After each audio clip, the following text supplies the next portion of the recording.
I would like to start out by giving special thanks to a small group of T.A.M board members who spent some extra time helping us shape the workshop here today. If I may do so, I'd like to recognize Supervisor Steve Kinsey and Supervisor Judy Arnold, who were part of our ad hoc in putting the workshop together, as well as Councilmember Beach Cool from the town of Ross, Mayor Alice Fredericks from the town of Tiburon, and Councilmember Madeline Kellner from the city of Nevada.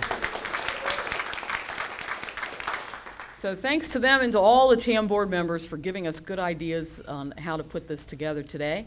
Welcome, and I'm going to start out by introducing our T.A.M chair, Alice Fredericks, who's going to say a few words to you.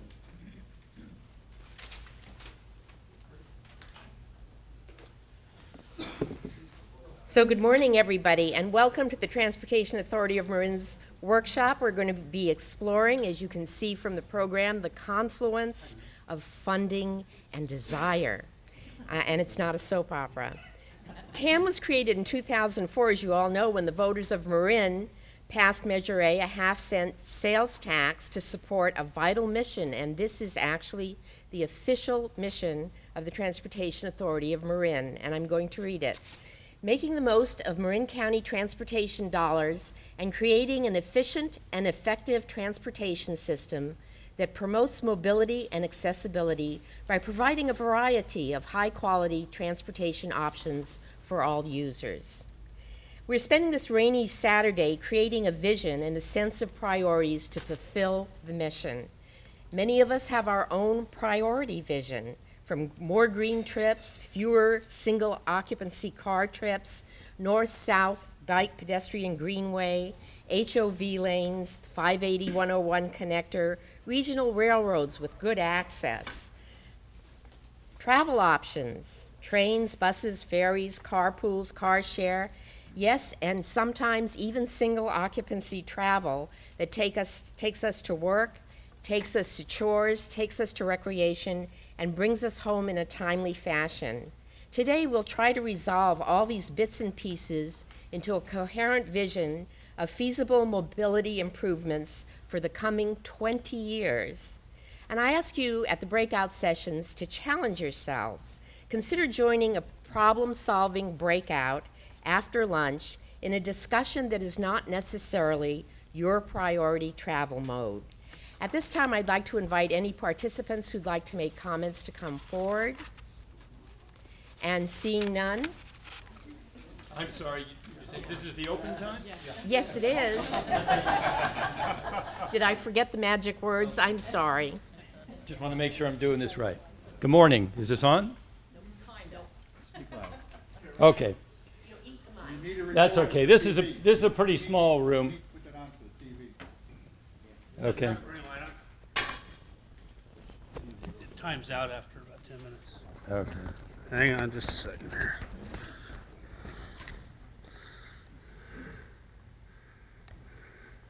There we go. Try it now.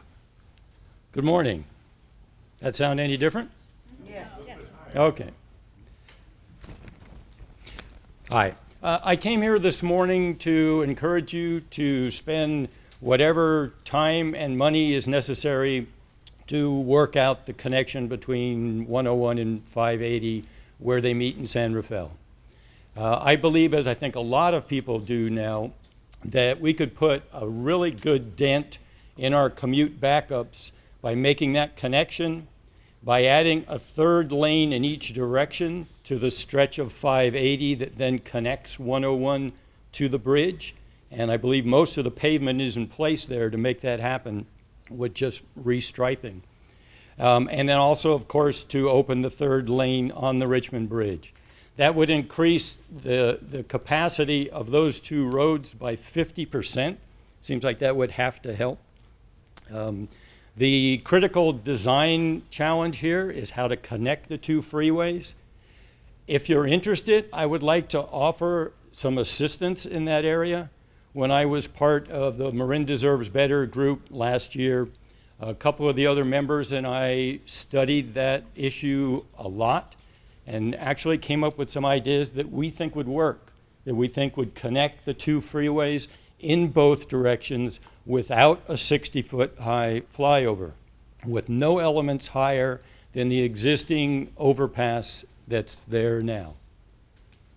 When we studied the Green Bay corridor, many of the ideas and suggestions that we came up with ended up being part of the recommendations of the working group and then were approved by the board. If you give us another opportunity here, I think we can be helpful. That's all I wanted to say. Thank you.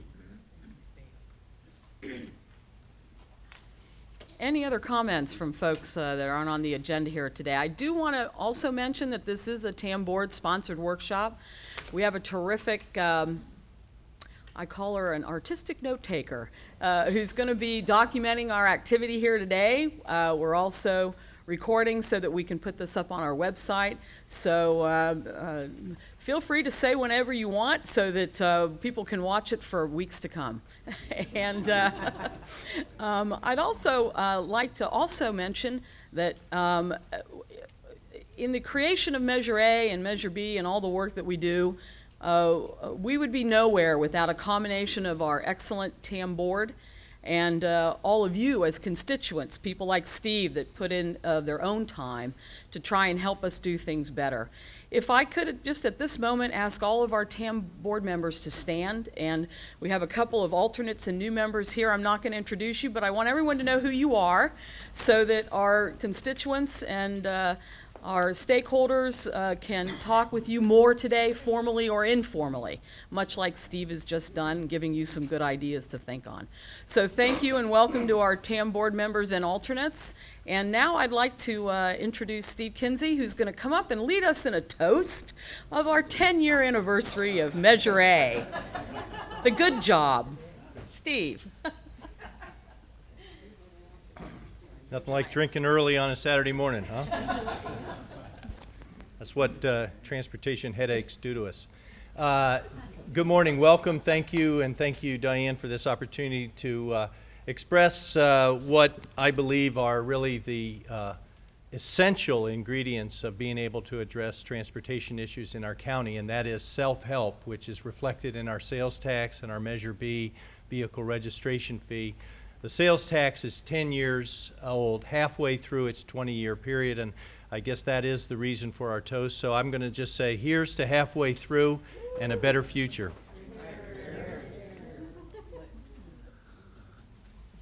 Am I going to carry on with a few other comments now on the... Okay. Diane has asked me, as perhaps the senior member of the Transportation Authority at this point in time, to give just a little bit of history of those 10 years and maybe even what preceded them. And Measure A, approved in 2004, really was a follow-through on an unsuccessful effort in 1998 when there was a sales tax measure in front of the community. It also was a follow-up to one that had even preceded 1998 in the 1990s, earlier 90s, that had not passed. So it is a significant achievement that we were able to make the case and get the support of 2/3 of the public for our Measure A program. And we'll see in, so Measure A, here it is, passed in 2004. Measure B was a follow-up measure in 2010. I'll talk about that in just a moment, but it was a $10 registration fee that was allowed through state legislation. We were very successful in moving quickly on that opportunity, and it really allows us to, in my opinion, finesse some of the elements that were embedded in Measure A. But just to create some context for what we're doing today, the success of Measure A is really the success of everyone in this room in the sense that we took our time, we engaged with the whole community, we had a number of conversations, we developed a vision, followed by an expenditure plan, followed by a vote, but we included the public all the way through, and some of our commission members at that time, although we weren't a commission, we're concerned about the amount of time it was taking. but it is essentially important in all sales tax measures, but especially in our transportation, which is so diverse, to have a broad base of support to be able to go forward.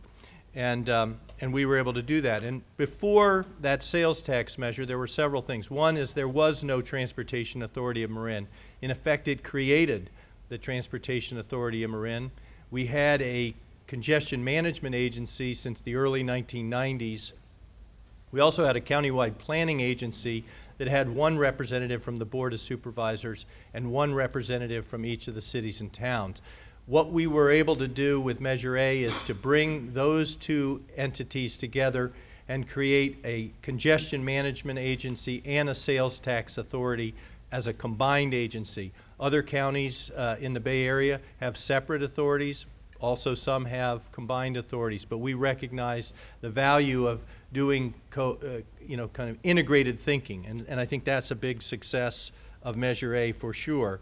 The other things that were going on then were that SMART was making tracks, but it wasn't fully developed in terms of its thinking, and so we specifically said we would not provide any funding for SMART. It ran on its own a couple years later, and then also in 2008 when it was successful.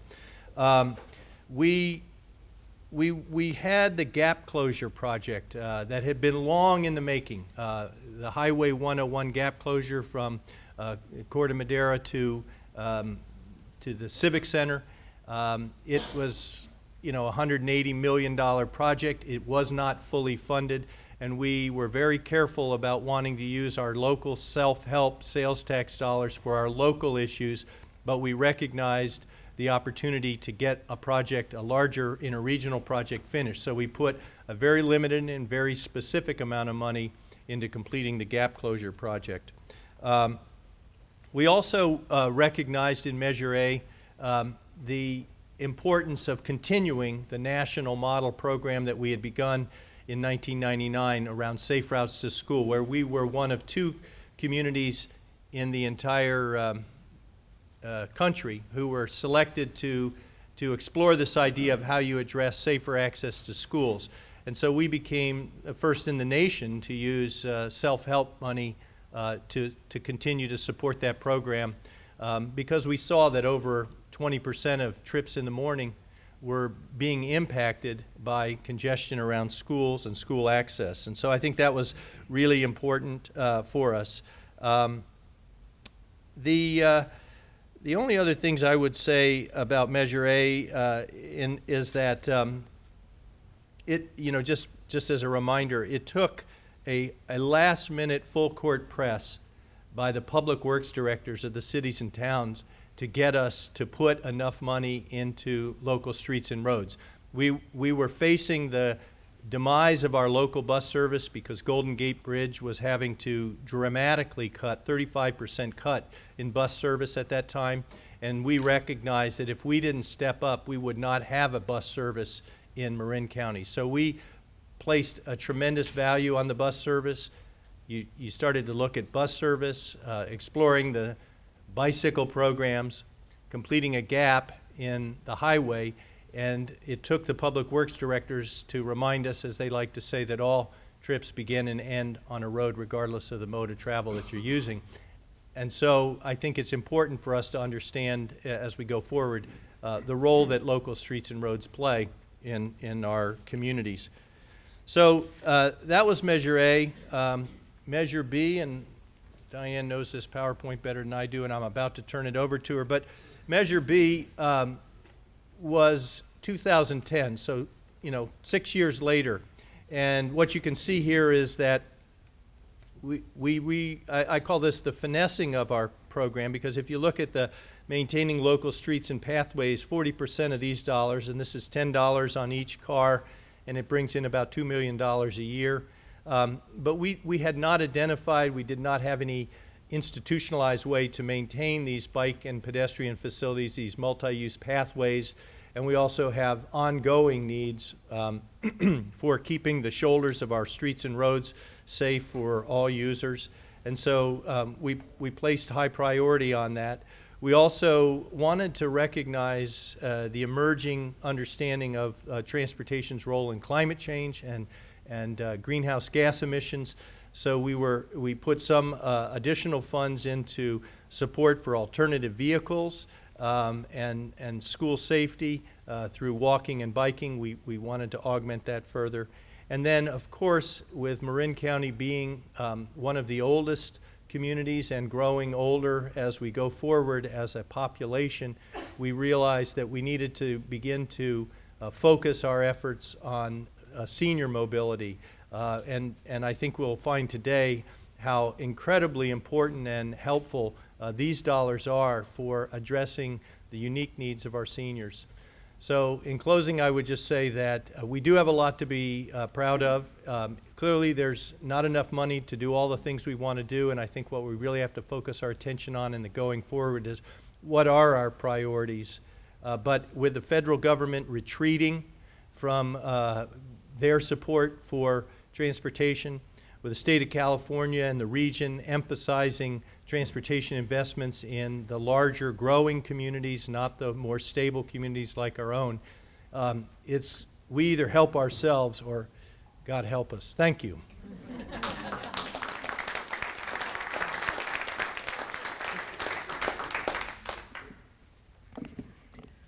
Well, like all good meetings, we're starting with a PowerPoint. I'm just going to continue with this discussion a bit and show you some fun facts as part of our celebration of Measure A. We want to just review very briefly all the funds and all the work that's been done over the past 10 years. As we go through the day today, you're going to hear a combination, both in this presentation and a great video that we're going to show you next, of those who have benefited and have appreciated all that we've done, and a little bit of a perspective on what else we need to do. So we have that combination teed up for you here today, and I'm going to talk a little bit more about what we've done. Since the voters approved Measure B in 2010, we've actually been able to disperse from that $10 vehicle registration fee, just $10 a year, and it's just amazing when you collect it from all of our 250,000 plus folks here in Marin that drive, or some with more than one car, what we're able to do. So here's just a very brief highlight of all that we've been able to do. Bike ped path maintenance is something we're very proud of. It's something that's historically kind of been unattended here in Marin. We were able to support our senior mobility program. We're going to be hearing from Paul Branson later, who's our mobility manager for Marin from Marin Transit. We've been able to fund more crossing guards. When we started the Measure A program, we had 72 crossing guard sites. We have 150 now. And we find that parents are more than willing to have their kids walk or bike to school if we can show them a good quality route and have a crossing guard in place at key intersections. So we're able to fund crossing guards. Our commute alternatives program, our employers and employees are now able to use van pools. We've gone from 7 up to about 30 in Marin County, as well as good programs regarding telecommuting, our emergency ride home program, and then our alternative fuel support. We have about 50 plus electric vehicle charging stations in Marin now that are available to the public. When you compare that to 60 plus gas stations, we're getting close. We're going to have as many electric vehicle chargers or more than we're going to have gas stations. So we're continuing to support that as well. The other thing I wanted to make sure I recognized here today is that we have a very astute and patient and smart group of citizens that sit on our Citizens Oversight Committee, and a whole group of them are here today. And if I could ask them to stand just briefly and be recognized. We want to thank you, and the board thanks you, for all of your great work.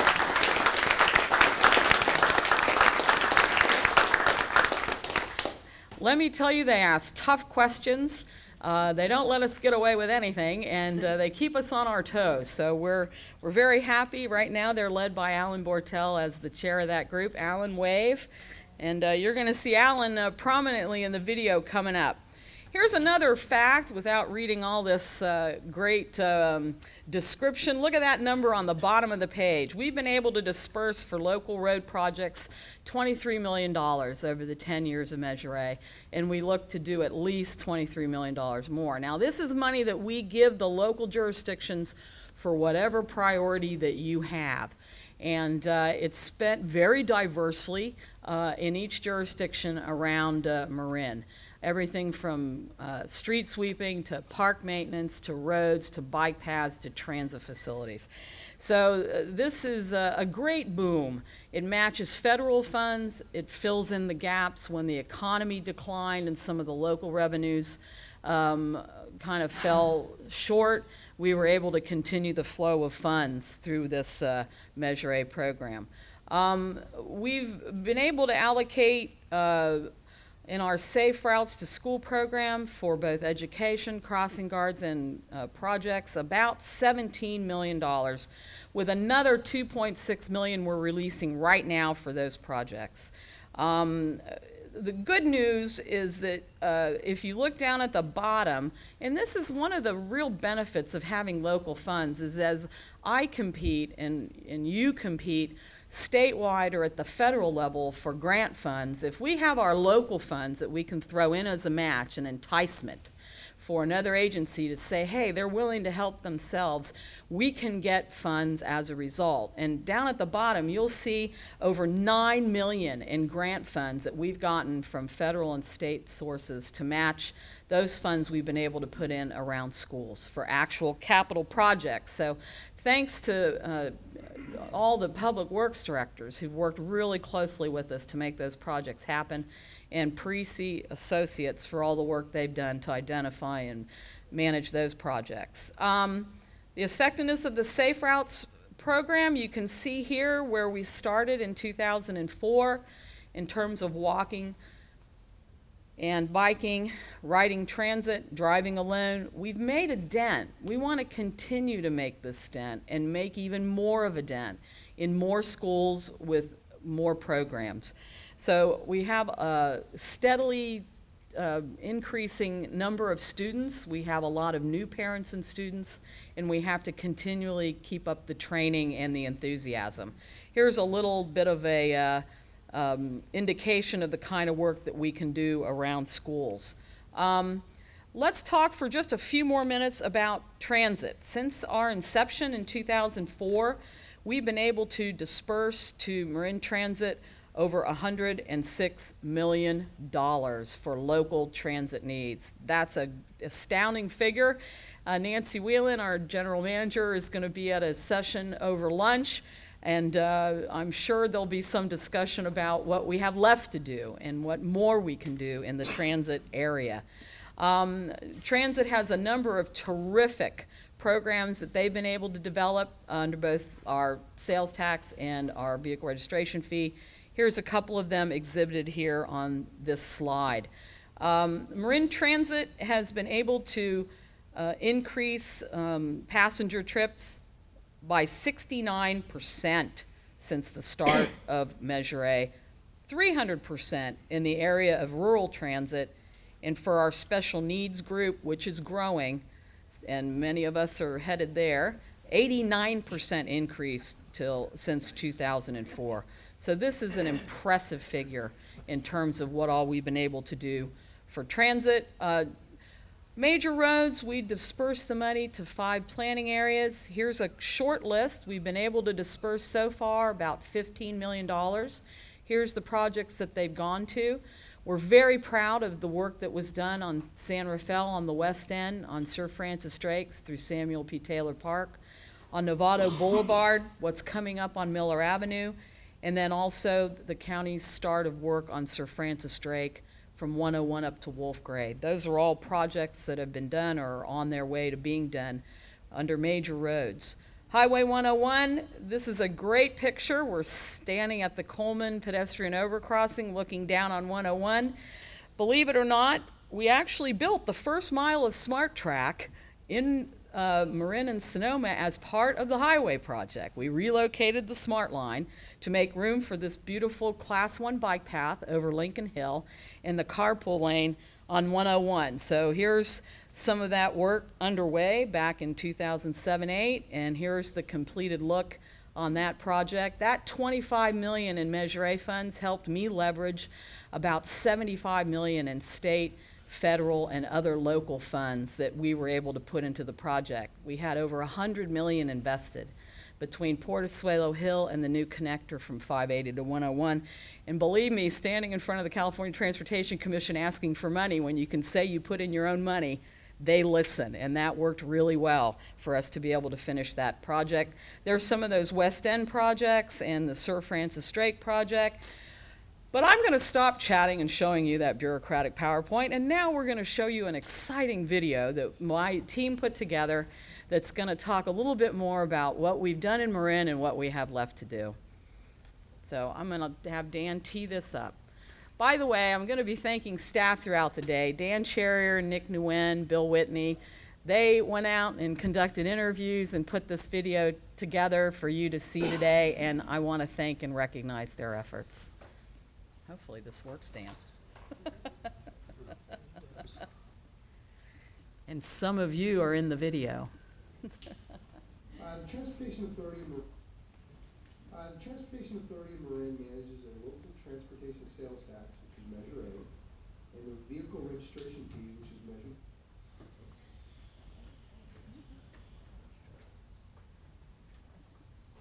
Well, thank you, Cynthia, for being with us. You're with the North Bay Leadership Council, That is correct.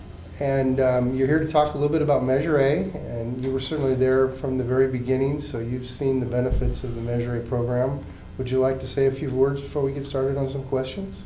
Well, I co-chaired the Measure A campaign committee when it was thought that as much as we desperately needed it, we might not be able to pull it off. So it was great relief to know that the people of Marin knew that investing in infrastructure was going to be a great benefit. Since that time, as you said, I'm with North Bay Leadership Council now, and we represent the leading employers in Marin, Sonoma, and Napa counties. And one of the things we look at is what kind of economic ecosystem do we need to have a strong economy? And one of the key things that Measure A did was provide that strong infrastructure to help us have the strong economy. Without Measure A, we would have never been able to get the freeway widened, to get the ramps for 580 improved, and those kinds of things are so important when you look at how can we compete economically as a region.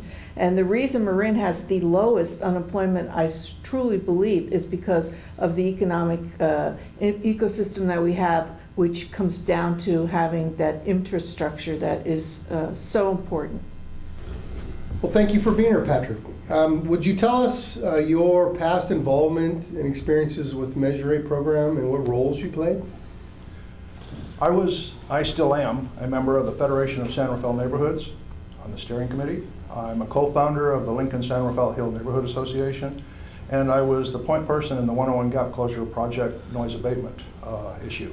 And what we did is got the neighborhoods together, addressed the issues in cooperation with the various agencies, and resolved our issue. Very good. Okay, well, thank you, Joe. Appreciate you making yourself available for us. Could you tell us a little about yourself and the organization? Sure. I'm Joe O'Hare, and I'm the CEO of the Marin Senior Coordinating Council, better known as Whistle Stop.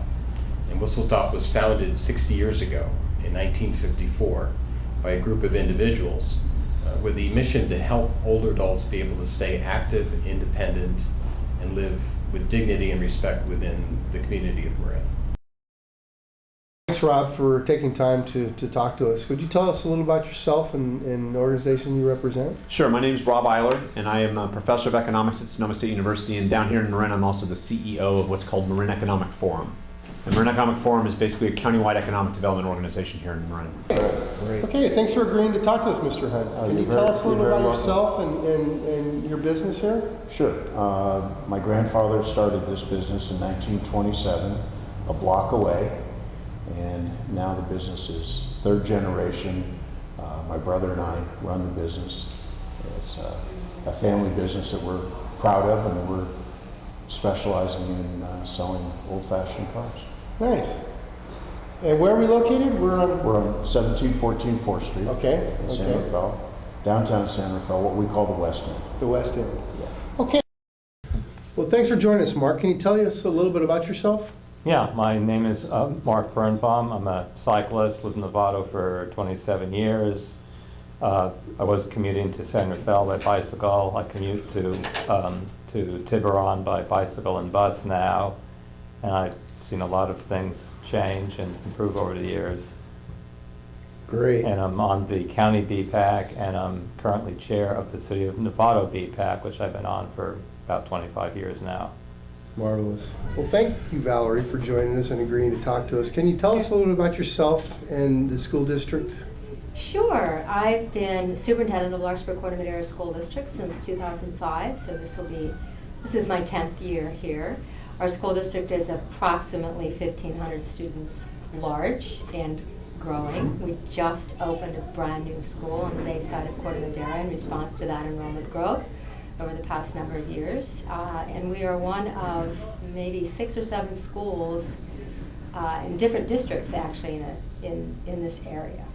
I've served on the Marin County Commission on Aging for about 12 years. And a couple years after I got on the commission representing Tiburon, I became the chair of our Housing Transportation Committee. And at that time, it was brought to us the proposal about Measure A, and we said, this is great. We really need this for seniors and disabled, which is our mission at the Aging Commission. Well, thank you both for coming and talking to us today.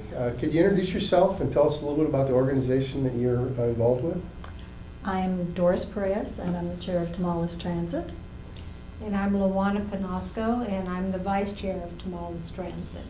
Can you tell us a little bit about Tamales Transit?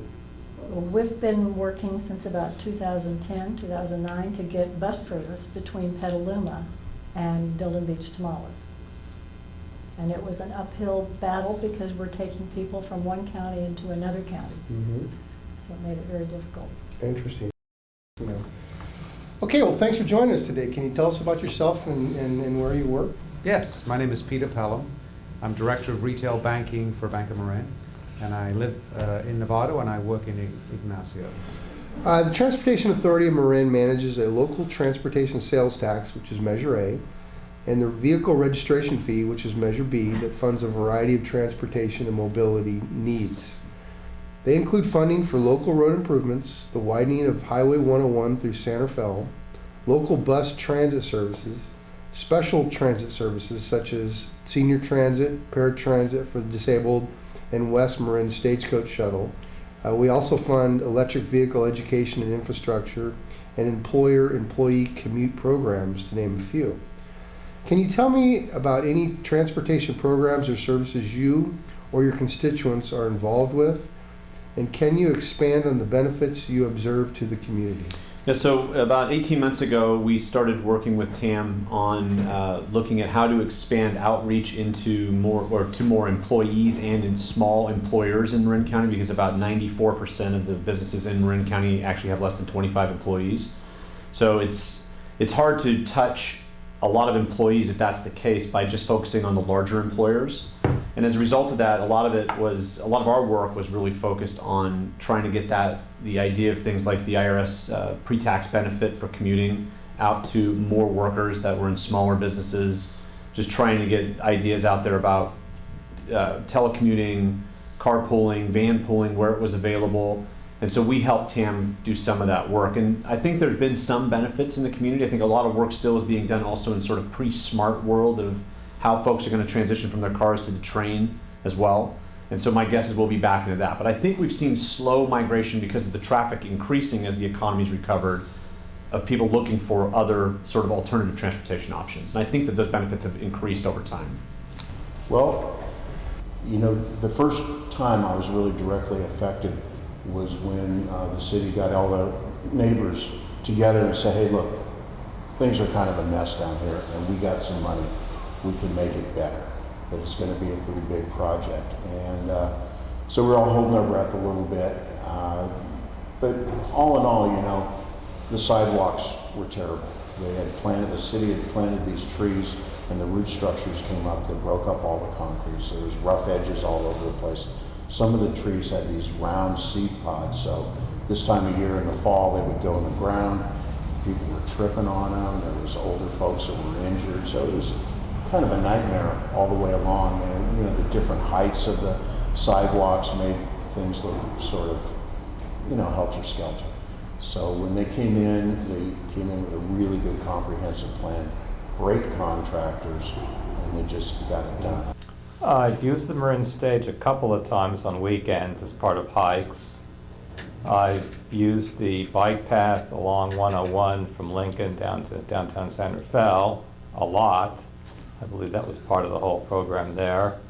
And I'm currently using Golden Gate Transit on a daily basis between Novato and San Rafael, which I'm assuming has some funding through that also. Well, the benefit is being able to get people into Petaluma for shopping and medical services, because we don't have those out where we live. So that's been what's really been the impetus for us to try to do this. When our new minister came out in about 2009, that was the biggest complaint she heard from everyone as she went around the community, was the lack of transportation to be able to get into town. Well, I think speaking as a representative of the major employers on the Citizens Oversight Committee for Measure A and B, the biggest need that we've had has been the Highway 101 improvements. We have a number of employees that are commuting long distances, and whether it be to go to work in the morning or whether sometimes it's just going to meetings during the day, and that's been a very, very difficult situation for us to deal with as we open branches in different locations. We've actually started doing some video conferencing for employees that are too far away, so that they don't have to commute through the traffic. So it continues to be an issue. Highway 101 is not perfect, but it's certainly a lot better thanks to Measure A. Well, the employers really want to be good corporate citizens. And a lot of what they're trying to do now as a means of attracting and retaining employees, but also attracting and retaining customers, is to take care of the environment and take care of the people that work for them. And one of the things that these commuter benefit programs do is allow them to help reduce greenhouse gas emissions, allow employees to get out of their cars, to get into transit, to get into carpools. So it's been very, very valuable to have that kind of investment by T.A.M. Well, we have been providing transportation over those 60 years since Whistle Stop started. Transportation is the #1 issue that older adults face in Marin County. It was back in 1954, and it is in 2014. The challenge is that the significant growth of the population over the age of 60 has been significant. 1 in 4 are over the age of 60 now. That's going to 1 in 3, and eventually 1 in 2. So over 50% of the population in the future of Marin will be over the age of 60. We see this need for transportation just continuing to grow every year. But thanks to Measure A, particularly in the area of supporting specialty transportation, which is what we provide, it's been invaluable. It has allowed us to grow from 1 vehicle in the early 1960s to over 65 vehicles, providing over 140,000 rides per year using the paratransit service for older adults and people with disabilities. It's become their way to get around, whether it's to a doctor or to shopping or to really stay connected in the community. Without this benefit of Measure A for paratransit services, many of our older adults would be housebound and would not be able to enjoy this wonderful community that they created. In addition to that, Measure B has allowed us to expand the options to what's called mobility management, really working on alternatives to paratransit services such as volunteer driving, catch a ride, finding other ways that we can help older adults more cost effectively and even more efficiently get to the places they need to do within this community. So a combination of Measure A supporting paratransit and Measure B supporting our mobility management programs is allowing us to address this growing demand from our older adult and disabled population.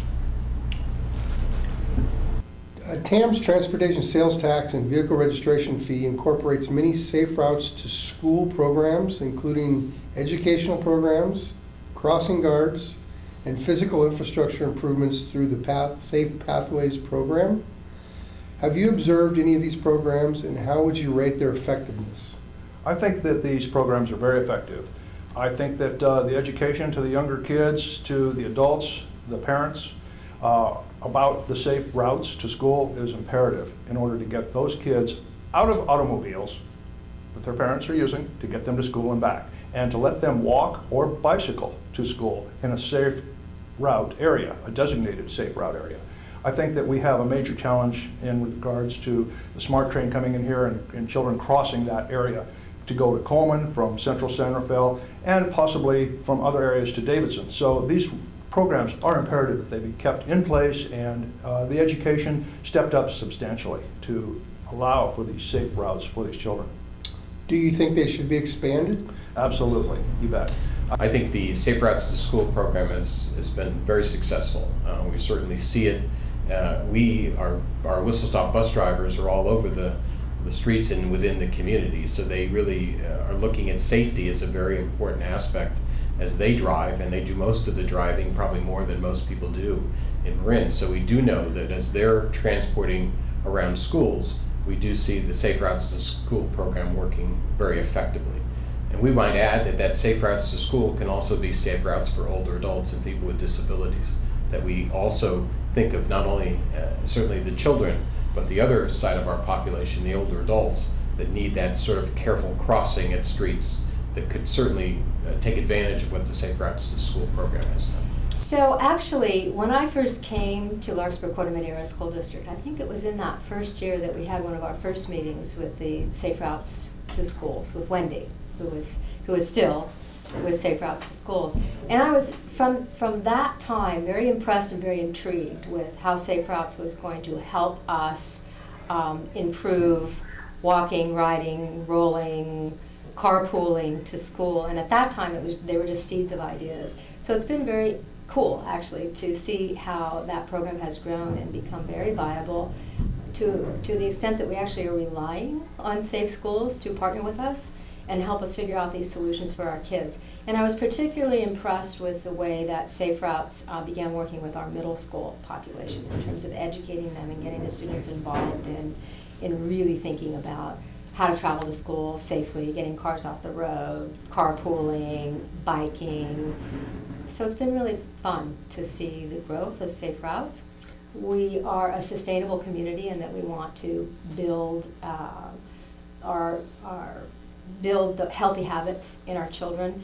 It's been a priority for the district, and so the things that are funded, the crossing guard programs, the Safe Routes to Schools program, have really helped us further some of our priorities in terms of healthy lifestyles and promoting safe and healthy, positive school climates. So we get the kids out of the cars, we get them exercised in the morning, we work together to make sure they're safely crossing the streets, and all of those things are really essential to what we do.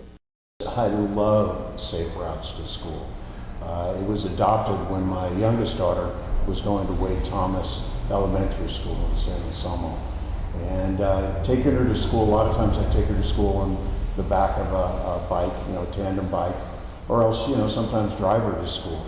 And you notice all these little kids before Safe Routes were always kind of weaving in and out. There was no plan.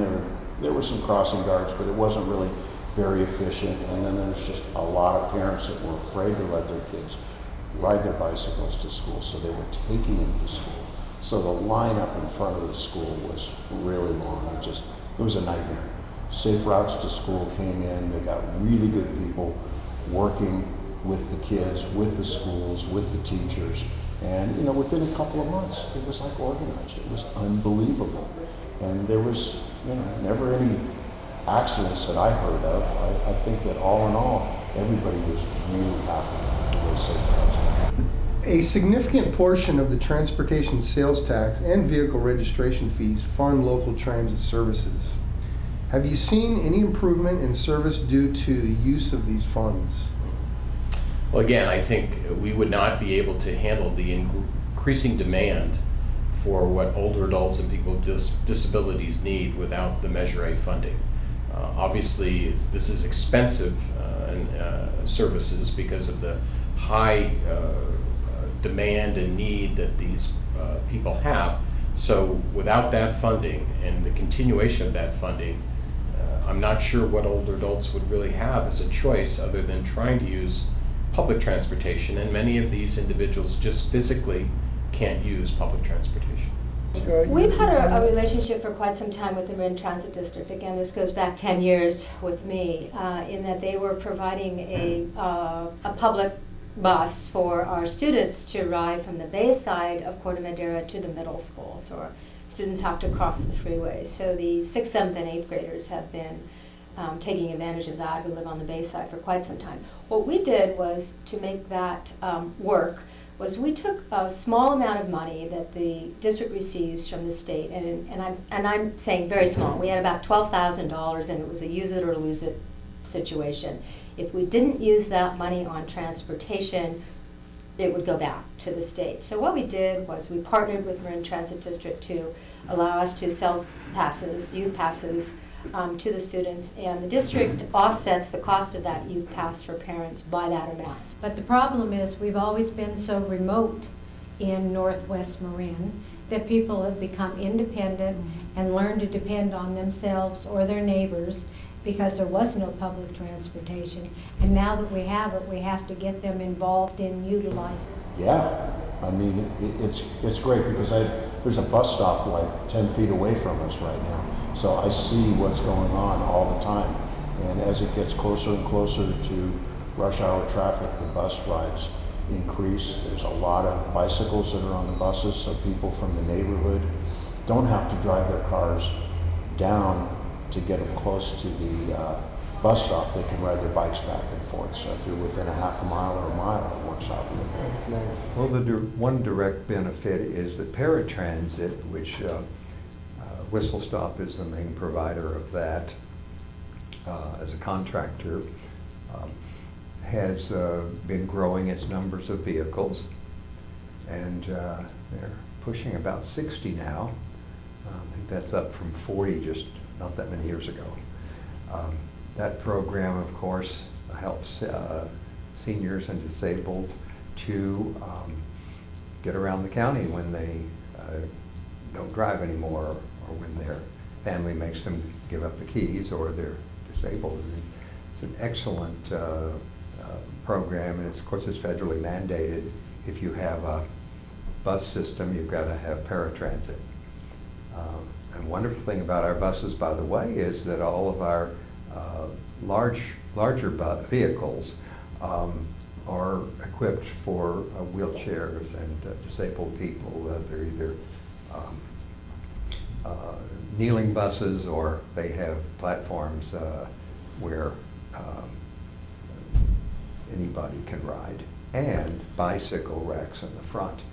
So Marin Transit has really been right up to date on getting the latest equipment. I've seen a lot of the West Marin Stagecoach here in Central San Rafael. So that means they're bringing constituents from that area here to Central San Rafael to do business or to shop or whatever. And I think that's imperative that we keep that up and that we provide that service to eliminate the single-use automobile, or should I say the single-rider automobile. If TAM's transportation sales tax is ever reauthorized, what particular areas in transportation should be funded that weren't in the original Measure A or Measure B program? I think road maintenance is always an issue, and continues to be. And highway improvements.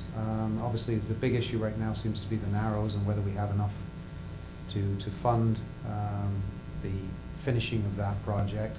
Well, what I'm saying might be somewhat controversial in Marin, because one of the key things for us is closing some of the gaps. So right now, we still don't have the rest of the Narrows funded, and that is a huge bottleneck.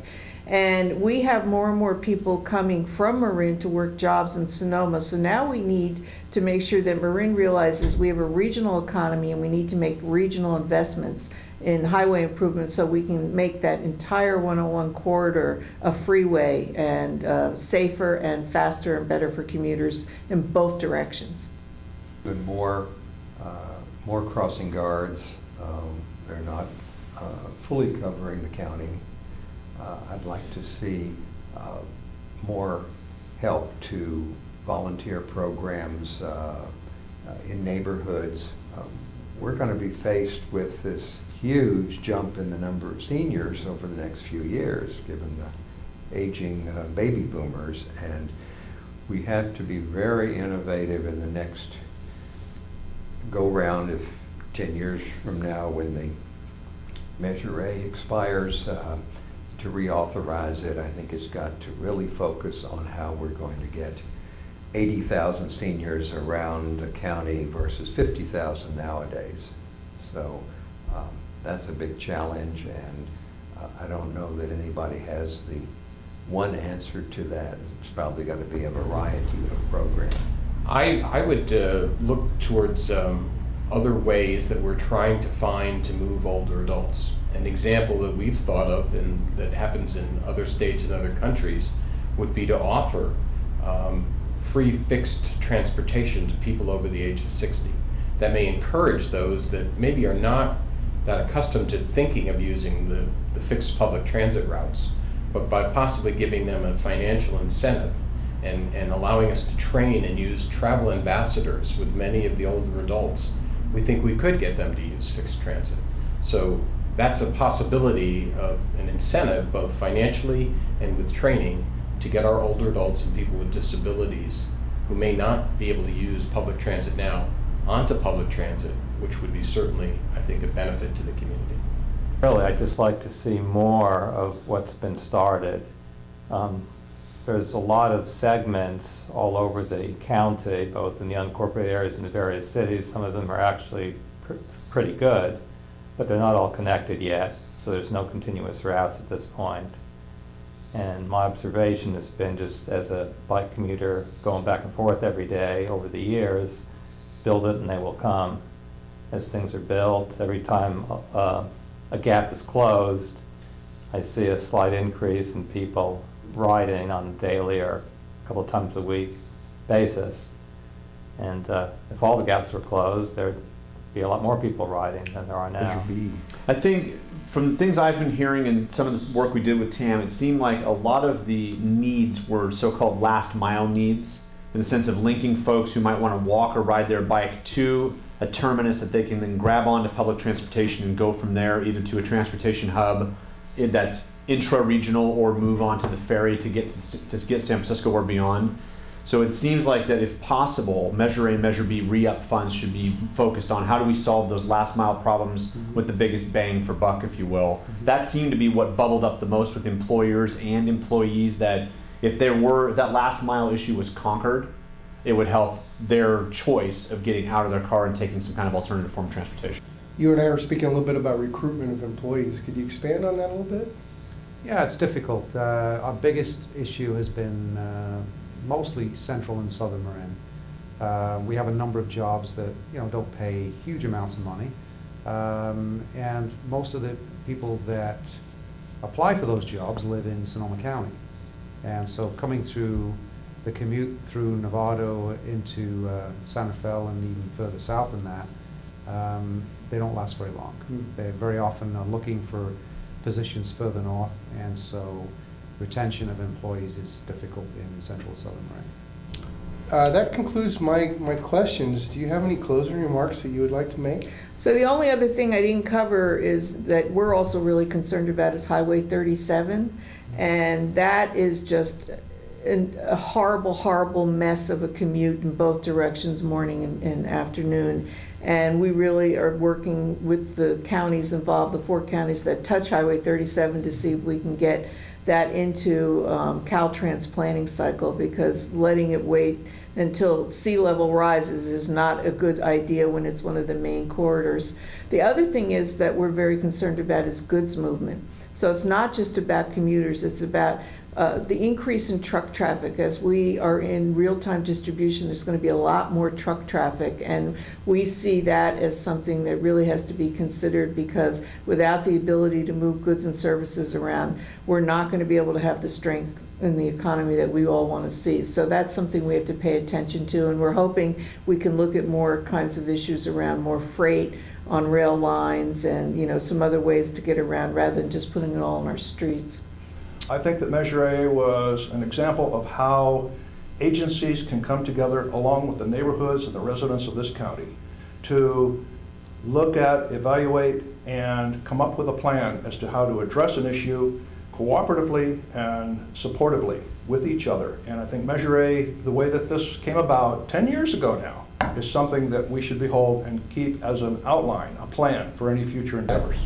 Just want to thank the Transportation Authority of Marin and Marin Transit and Golden Gate Transit for being such good partners of ours. We operate for them, but we could not do the work we do and fill our mission of helping older adults and people with disabilities get around this community without the support of T.A.M, Marin Transit, and Golden Gate Transit. So on behalf of our staff, our volunteers, but most importantly, the thousands of clients we serve, thank you, and we really appreciate what you do. And our roads in Marin County, whatever they're doing with the tax money, does a phenomenal job. I just gotta say that I'm so happy that it's going on. It just, I think, especially for what it's done to the west end of San Rafael, it's just made things clean and nice and safe and fun. Just couldn't be happier with the collaboration and the partnership with the agencies, and obviously we benefit tremendously from those services.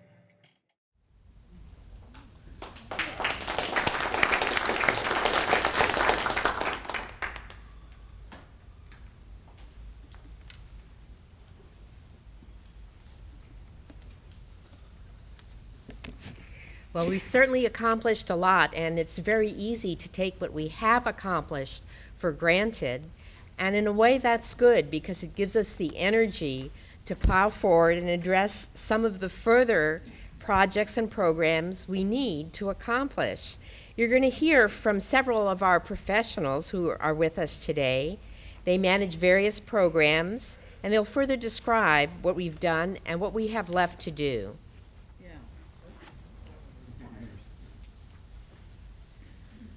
First up, I'd like to introduce Paul Branson, who's going to be coming up and sharing a few thoughts and words on senior mobility. When we were developing the expenditure plan for Measure B, which is our vehicle registration fee, we had an expenditure plan development committee, and Paul eagerly sat through each meeting, encouraging everyone to fund senior mobility, and was just thrilled.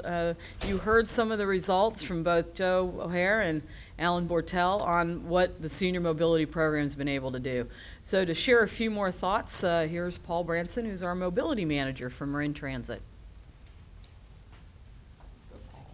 Nice to see you. You too. Oh, don't you get in there, yeah. Good morning. While Dan's getting my PowerPoint set up, I do have some good news for you. I'm going to hold up my car key. And I got to tell you, there is life after the car key goes away, especially if you're a senior in Marin, okay? The fact is, okay, good, Dan, thank you. Statistically, we will all outlive if we're lucky, our ability to drive safely. And actually, I saw an article this morning which says women will outlive their ability to drive safely by 10 years and men by 7. So that's really what we're facing in Marin, and we've already discussed a lot of this. This is the population. Both Joe O'Hare and I believe Alan Bortel mentioned this, that we're facing the senior tsunami with the baby boomer generation. Let me see if I can figure out what to do. Oh, do you have the Just push that forward button? Or the enter button, doesn't matter. Okay. Oh, okay. Go right there. Okay. Okay. There you go. I'm technologically challenged, so I came here in 2009, and this is what I saw.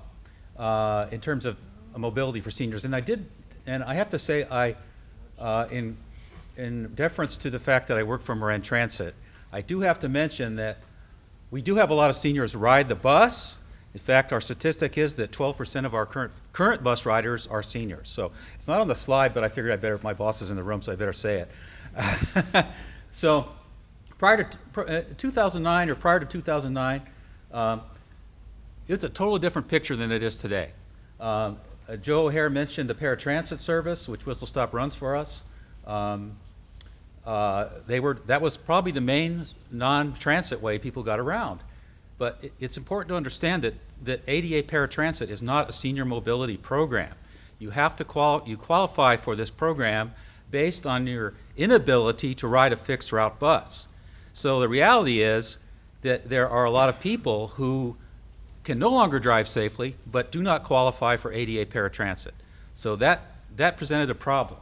Now, the other thing that I saw back then was that there were a number of very small, well-meaning, and very effective senior mobility programs in Marin. Faith-based volunteer driver programs. The county had and still does have a small volunteer driver program for primarily medical trips. There were some senior programs that had their own van that would do group trips, but there really was no coordinated effort to really solve the senior mobility problem.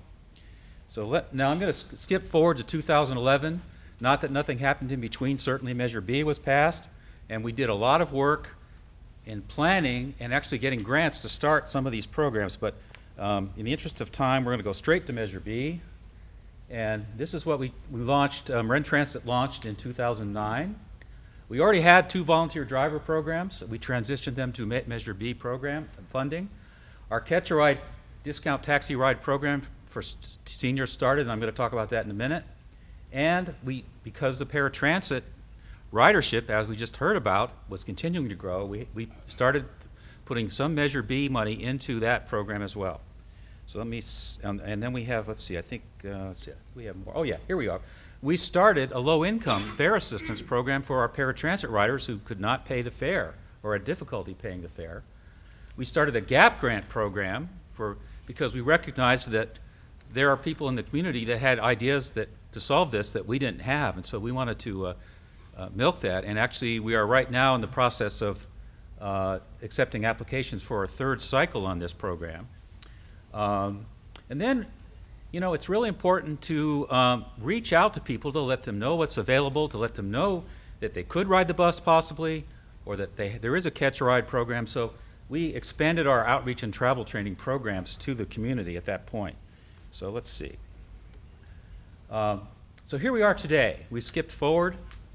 Our paratransit system continues to be probably the largest non-fixed route provider of transportation for seniors and disabled in Marin, definitely for disabled. We have seen a 26% of ridership growth since 8. We're doing now 125,000 trips on that program. My friends at Whistle Stop who manage that for us will tell you that it's quite a puzzle every day to do 500 to 600 new trips on the weekdays and 200 to 300 on the weekend. It's costing you, the taxpayer, around $36 a ride for one person on this program. It's very expensive. And this is, again, the one that's required by the Americans with Disabilities Act that all transit agencies have to provide. So then there's a question at the bottom. Is this sustainable? And we're going to talk about that more now, and hopefully when you join me at my table later. I'm not going to give you the answer. So volunteer driver programs. We now, since 2010, have had 2 programs covering the county, and these are operated by our nonprofit partners, Whistle Stop on this side of the hill and West Marin Senior Services on the other. They're based on the TRIP model, which is a model where the rider has to find their own driver, and then there's a mileage reimbursement paid to the driver. This has some issues, and we're going to talk about that in a minute, but it works very well. We're doing probably somewhere around 1,100 rides a month between these 2 programs right now.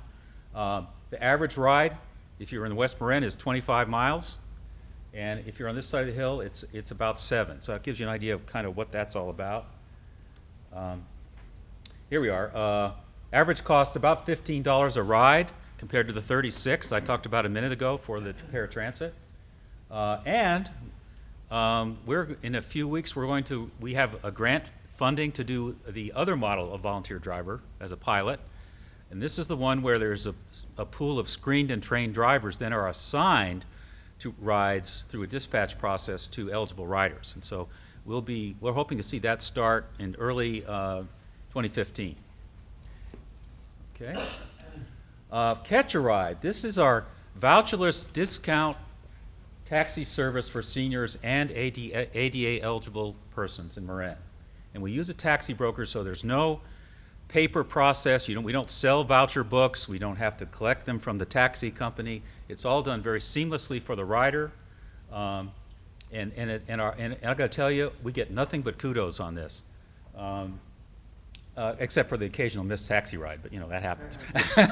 Okay, so with this, the rider gets up to 8 one-way rides a month, and you see the discount amounts there. We're doing about 1,600 rides a month on this. This is huge. And considering a year ago we did 850. So it's grown incredibly just in the last year. This is costing us around $22 a ride. So again, it's much cheaper. And it actually gives a better choice to to people who are eligible for both this and paratransit, because with paratransit you have to call the day before to schedule. With Catch a Ride, you have a 2-hour notice. And also, most of these people are figuring out how far they can go for free with the discount covers it. So, we have smart people in Marin. So now there is an issue. There is a shortage of wheelchair accessible taxis in this county, and I have to tell you, it's the same all through the Bay Area and the country. It's a national problem. I'm not going to get into it here, but this is an issue that I think we need to look at as we move forward, and we're looking at it now. Travel Navigator. We brought together last July all 3 of our programs, the eligibility information for all 3 of our major programs, and put it in one office with one phone number. Now it works so well, when someone calls for paratransit, they will find out if they're eligible for paratransit, but they'll learn about Catch a Ride, they'll learn if they're eligible, they'll learn if they're eligible for the volunteer driver program that Whistle Stop operates. People love this. And the phone number is around, maybe it's on the next page, but I have it all in our literature. So travel training, again, I mentioned that earlier. We work really closely with other organizations in the county to find groups for us to talk to about. We always try to go someplace fun where the people want to go, and we always try to do a transfer trip so they can see, for example, the San Rafael Transit Center, what's there. We can show them what's there, and they can then see what it's like to transfer a bus. And if any of you were at the Senior Information Fair a couple days ago, you might have seen me.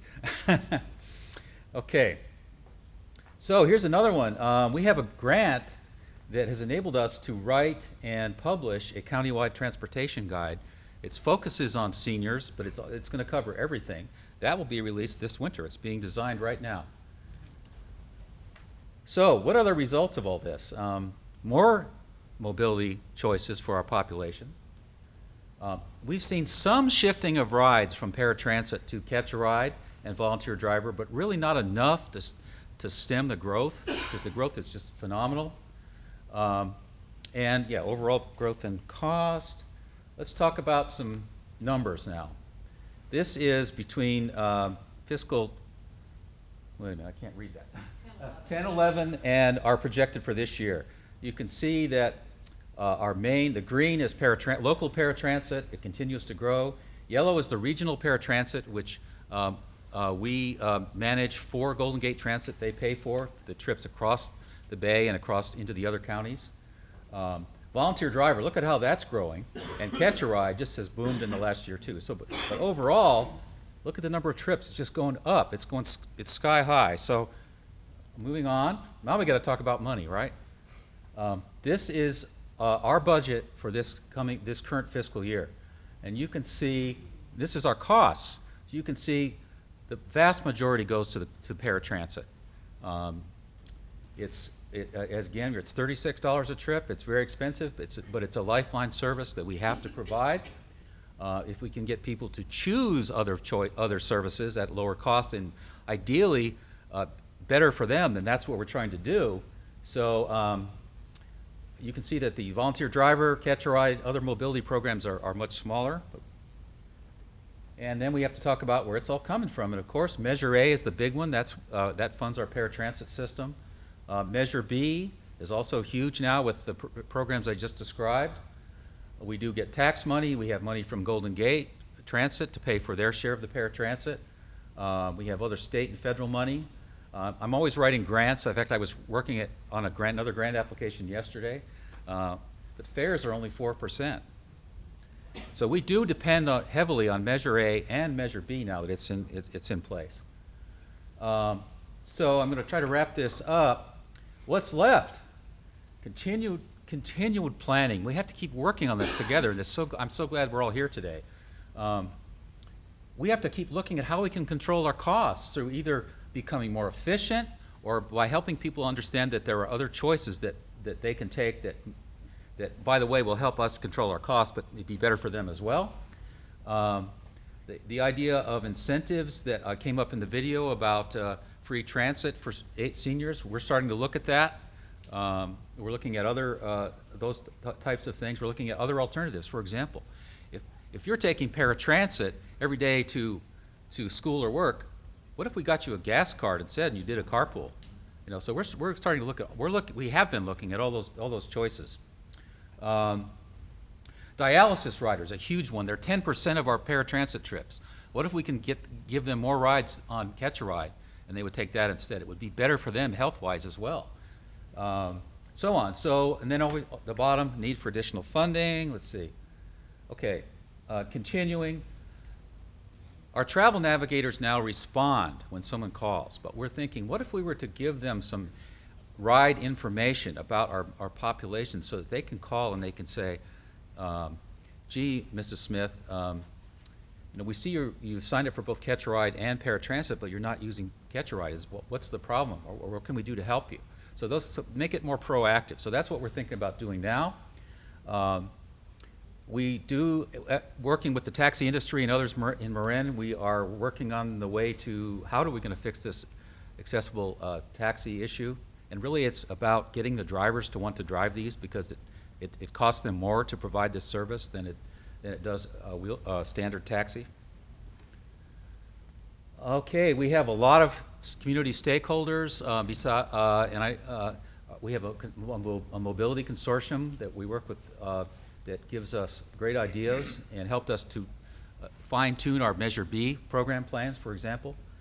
Here are some of the things. Medical-related trips are huge.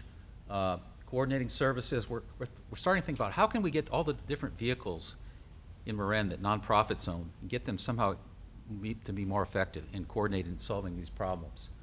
It's a tough nut to crack. So anyway, that's, I think, about where we are. I'm hoping some of you would sign to be at my table at lunchtime, and I thank you, Diane, and everyone.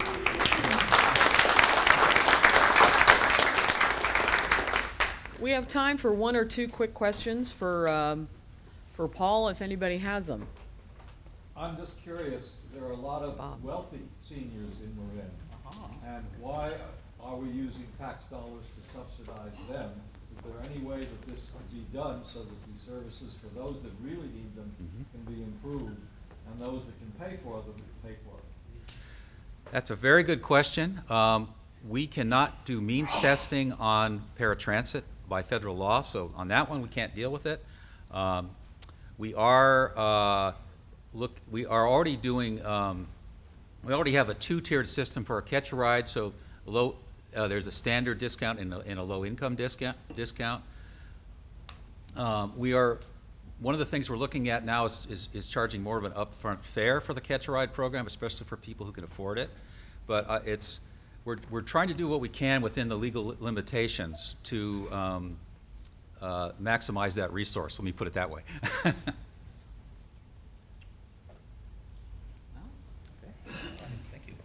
Thank you very much, Paul. Next, I'd like to introduce a couple of folks that are going to be very esteemed professionals that we have here in our Safe Routes and School Access program. They're going to be talking a little bit more about school access.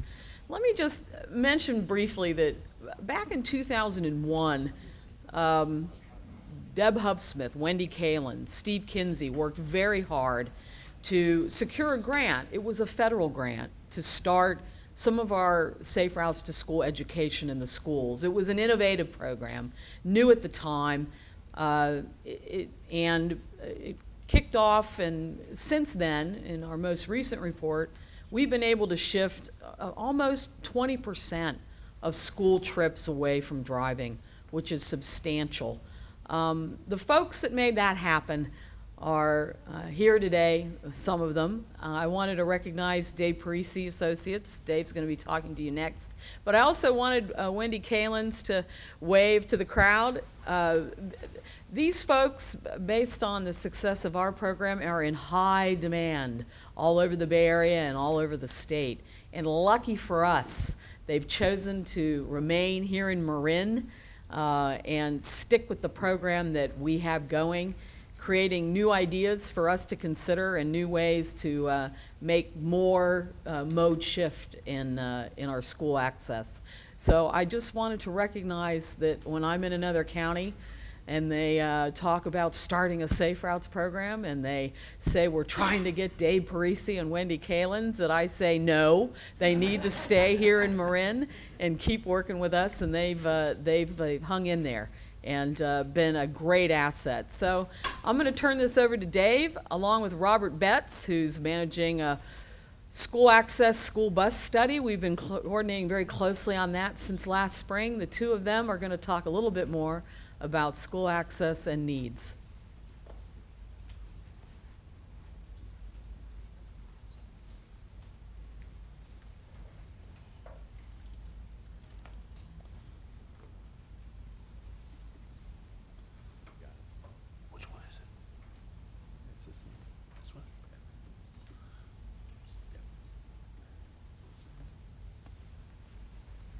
All right, thank you. Thanks, Diane. I'm David Parisi with Parisi Transportation Consulting. We work with an army of people, including many of you and parent volunteers and students and school officials throughout the county to run the Safe Routes to School program, which is one of several elements of Measure A. It's actually part of Strategy 4, which includes 3 sub-elements: the Safe Routes to School program that we run, the Crossing Guard program, which has over 80 crossing guards deployed, and the demand for many, many more throughout the county. And then the Safe Pathways Infrastructure program, which T.A.M funds, and there's a call for projects right now for over $3 million worth of infrastructure projects, which are also in very, very high demand. Diane previously showed a chart that shows the progress that's been made in the county over the last 10 years. It's been pretty substantial, with half a generation of kids. And how that's been done or achieved is through the application of what we call the 5 E's, which are shown here. And all 5 E's are ones that the Safe Routes to School program implements on a daily basis. And as I mentioned, we do work with an army of people. These are just some photos of some of the task forces, parent volunteers, school officials, and others that are our foot soldiers out in the street, working with the kids, helping us identify issues, opportunities, and solutions. Wendy, if you don't mind standing up, Wendy is our programs director. She runs the education and encouragement programs for the Safe Routes to School program.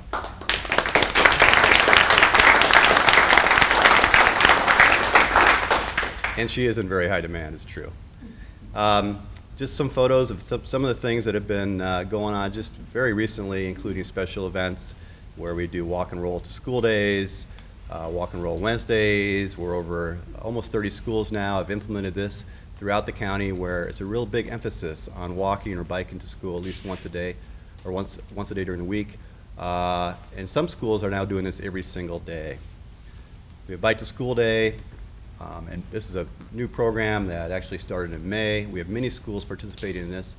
And I don't know about you, but when I drive around or walk around or whatever I'm doing, I just see so many more kids biking to school nowadays than I used to. And the bike racks are really full, particularly at many of our elementary schools. The program's been expanding into the middle schools and high schools, and we're seeing a lot of demand there. As a matter of fact, Miller Creek Middle School, there's a science teacher there, is so inspired that he has actually implemented a challenge to get more and more kids to walk and bike to school, trying to achieve 50% at that school, which is pretty amazing because the middle schools have a larger enrollment boundary. And this one has some barriers, including Lucas Valley Road, where we're trying, in long routes, but they're getting to be almost hit that 50% mark. In fact, over 40% of the kids now are walking and biking to the Miller Creek. We work with other interest groups as well. Davidson School, which is right near TAM's offices down in Lindero.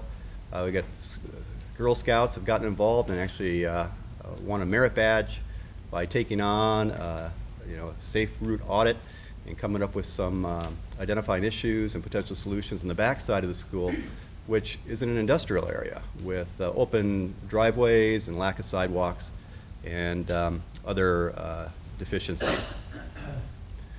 We also work to get bikes donated and then redistributed to people that are in need of bikes.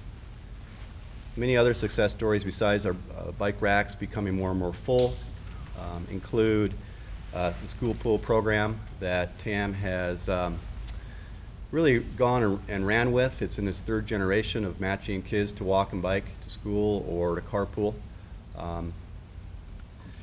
We're seeing many more green trips at our schools again throughout the county.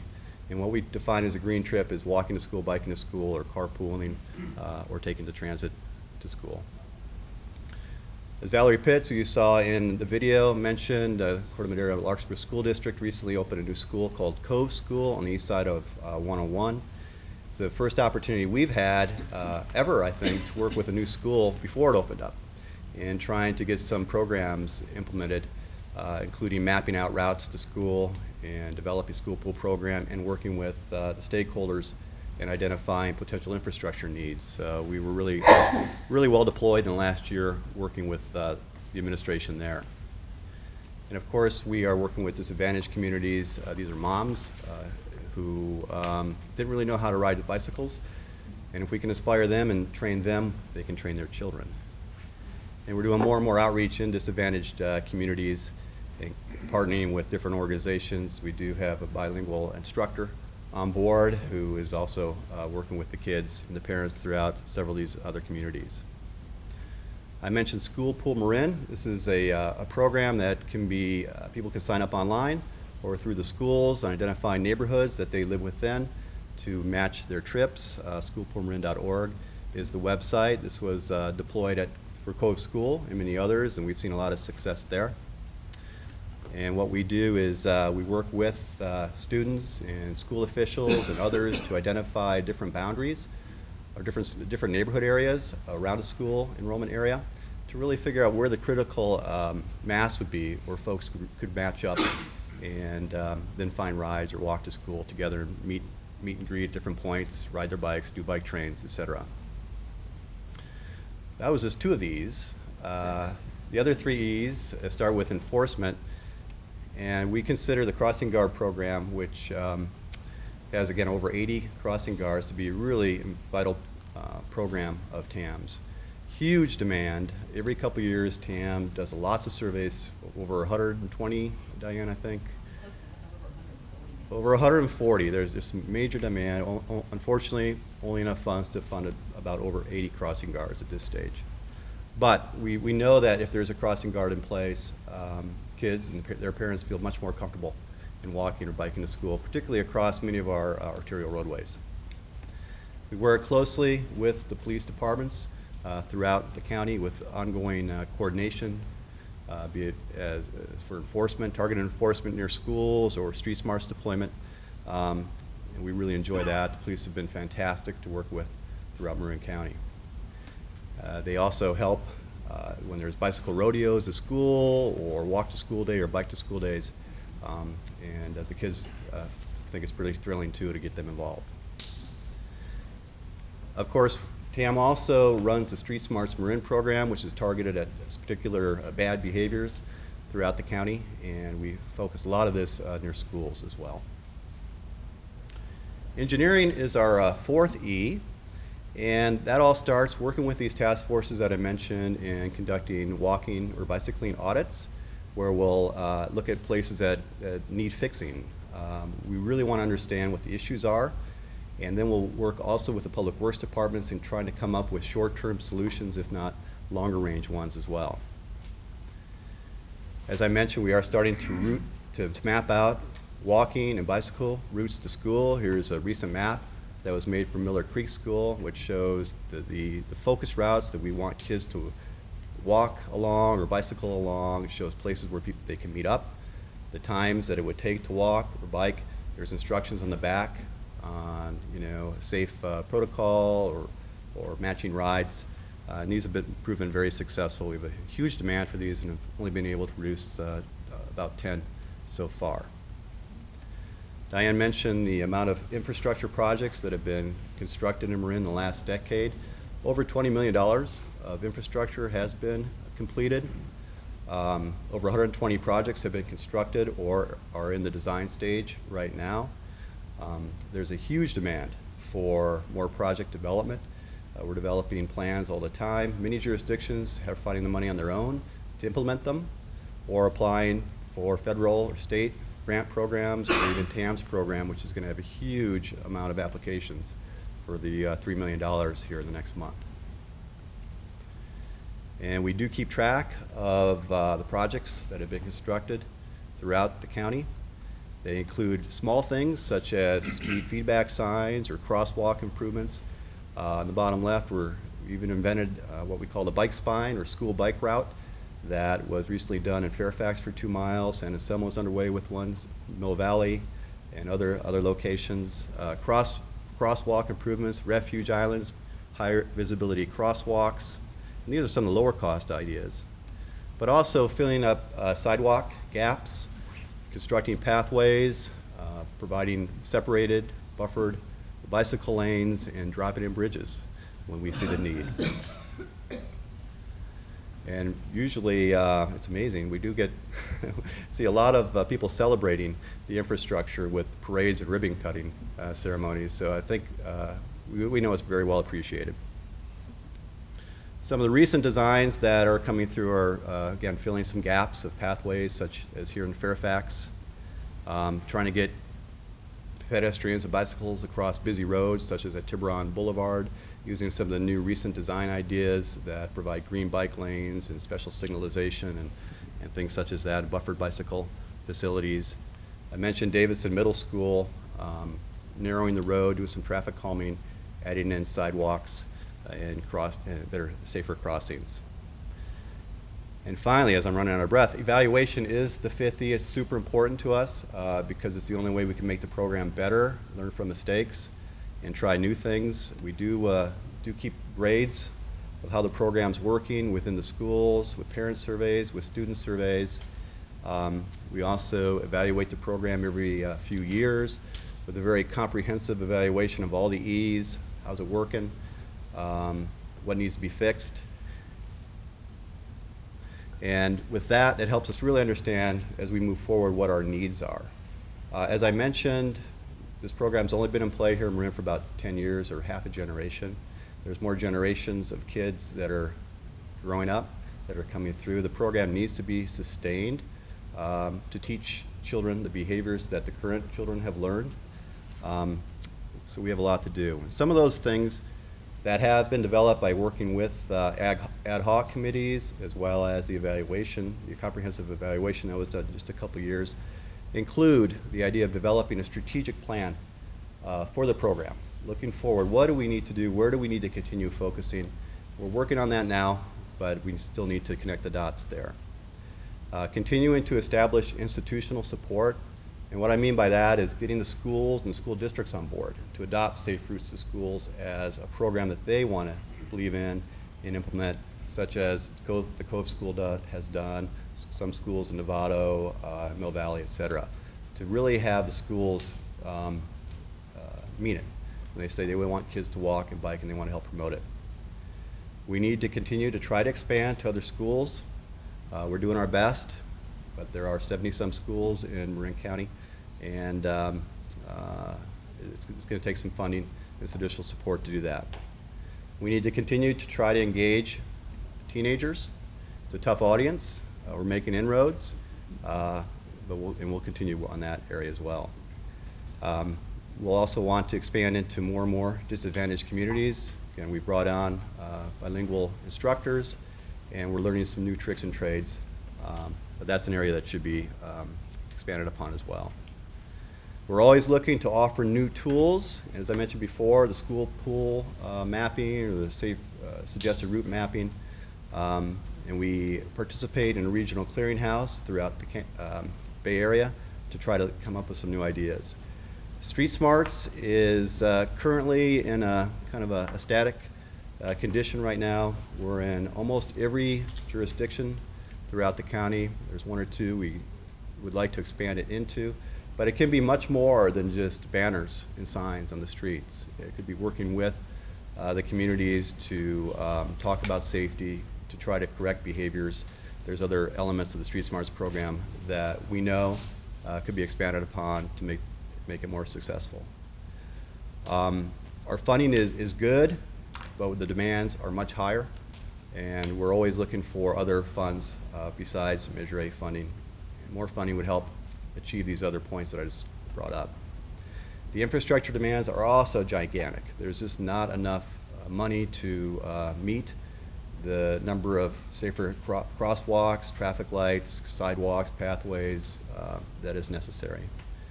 And of course, we need to continually evaluate the program to make it better and better and better. There's 2 points here that I should have also added, point 11 and 12. 11 would be the crossing guard program. This is mostly focused on the safe routes to school elements, but we know that there's a huge demand for double, if not triple, the number of crossing guards in the program. And I think the crossing guards cost on average $12,000 or $15,000 a year per guard. And then finally, school bus transportation is an area that there's a high demand for. Our program doesn't look at it. Robert's going to talk about some current efforts on school busing. So with that, if there's any questions, or if you want to move right to Robert, I'm fine with that. Robert?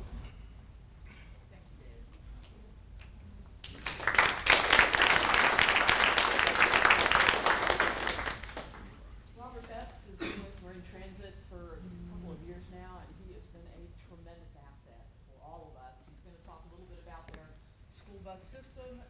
We found that there's a tremendous demand for school bus service to complement some of the other programs Dave just talked about. And welcome to Robert. Thank you, Diane. My name is Robert Betts. I am the planning manager at Marin Transit, and I pretty much do everything Paul doesn't do over at Marin Transit. 2 of those areas include school access, and then as you'll see in my next presentation, I'll be talking a little bit about recreational travel. But picking up on the thread from David, talking about school access, and specifically bus access, I'm going to talk about what we're doing today, but really the focus of this presentation is on what we can do better and what are the real opportunities out there. And I'm going to talk about our current countywide coordinated school transportation study. So in terms of what we do today, what we offer is for schools is what we call supplemental school routes or supplemental public transit service. These are services that are put in place to address the overcrowding and the needs of school children during the bell times. So they typically operate on our existing fixed route system, but when we get the crunch from those students that want to use transit, we deploy extra service to really meet their needs. These are services that operate school days only, and we try our best to time them to the bells. As many of you know, bell times in Marin County change daily. We have a number of challenges in terms of coordination, but we do our best in terms of coordinating with all the schools that we serve to make sure those buses are on time and available for the students. In total, we have 11 supplemental routes. We have a lot of other services that are serving the needs of school children, but those 11 are specific to the school days. We serve 9 school districts, and about 200,000 annual trips are specific to getting kids to and from school. That breaks down to about 1,200 trips per day. We also have a countywide youth transit pass program. This is a program that offers students and youth 18 and under unlimited access to the transit services.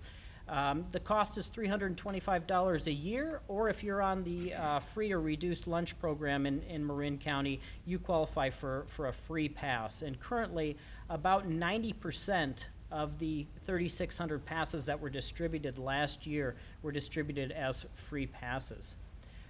In total, we have 25 schools that participate in the program, and by participation, it means they have somebody in the administrative office that's doing pass distribution and sales and coordinating with us on school bell times and some of the other details. This program was started in 2006 as part of the Ride and Roll program, if you're familiar with the old pilot project there. So I wanted to show this chart in terms of travel behavior. I've isolated just elementary and middle schools that participate in the Safe Routes program, and this is from the fall of 2013. So the numbers are similar but not exact to the all-school slide that was shown earlier. The one thing, again, giving credit to Safe Routes, if we look at walking, biking, carpooling, almost 40% of that activity of travel to school is being done by those modes of transportation. But the two areas that we're really interested in focusing on is again, the blue pie, the blue piece of the pie, which is mom or dad driving son or daughter to school in one vehicle, and the bus. Currently, only 11% right now are taking either yellow bus or public transit to get to elementary and middle schools. As many of you know, around the county, these last couple of years, Marin Transit's done what we call transit needs assessment studies, and these are kind of grassroots efforts to go into the community, identify the transportation needs, and try to figure out how transit can respond to those needs. And the common thread that we heard throughout the county, almost everywhere we went, was congestion and congestion related to school transportation. So everyone's blaming schools for the congestion, and we'll agree with them. But honestly, the areas that we struggled to find solutions were those elementary and middle schools, where our services, personally as public transit services, weren't the appropriate way, and we just didn't have the tool in our toolbox to be able to respond. So about a year ago, we sat down and partnered with T.A.M. and the Marin County Office of Education. We pursued some planning grant funding through Caltrans, and we were successful in receiving those funds to do what we call a coordinated countywide school transportation study. So this is really looking at all the options we have available today to travel to school, between the transit services we're providing, the yellow bus services that some districts are either providing or some districts are contracting to provide, and all the Safe Routes programs, to really figure out what's the best mix of services to meet the needs of the local communities. And while we don't have any answers to share today, I think the one thing that we know based on our initial discussions and our discussions with our consultants is the final solution has to be a coordinated plan. We have to be able to respond not just to a specific high school in Novato, but we need a plan that responds to elementary schools in a community that may have neighborhood schooling, and middle schools in areas that have open enrollment policies, and areas where 101 may separate the school catchment area, and really address all the specific transportation needs associated with that. And again, we're going to be looking specifically at the busing option, but we have to take everything into account, and all the success that Safe Routes has done. How can we team with them to have a more efficient and better coordinated school transportation study? So the framework for that study and the questions we specifically hope to answer, and we're hoping to have answers in the next 6 to 8 months on this study, is what services are offered. So what's working well today? What can we do better? Are there new opportunities? Are there new models for services that we can add to our toolbox? And how are these services allocated? So are they allocated based on congestion levels? Are they allocated based on need? Are they allocated based on the age of the students? And really to whom are we offering these services? What will it cost? And that's a big focus of today's discussion. Who will pay for it?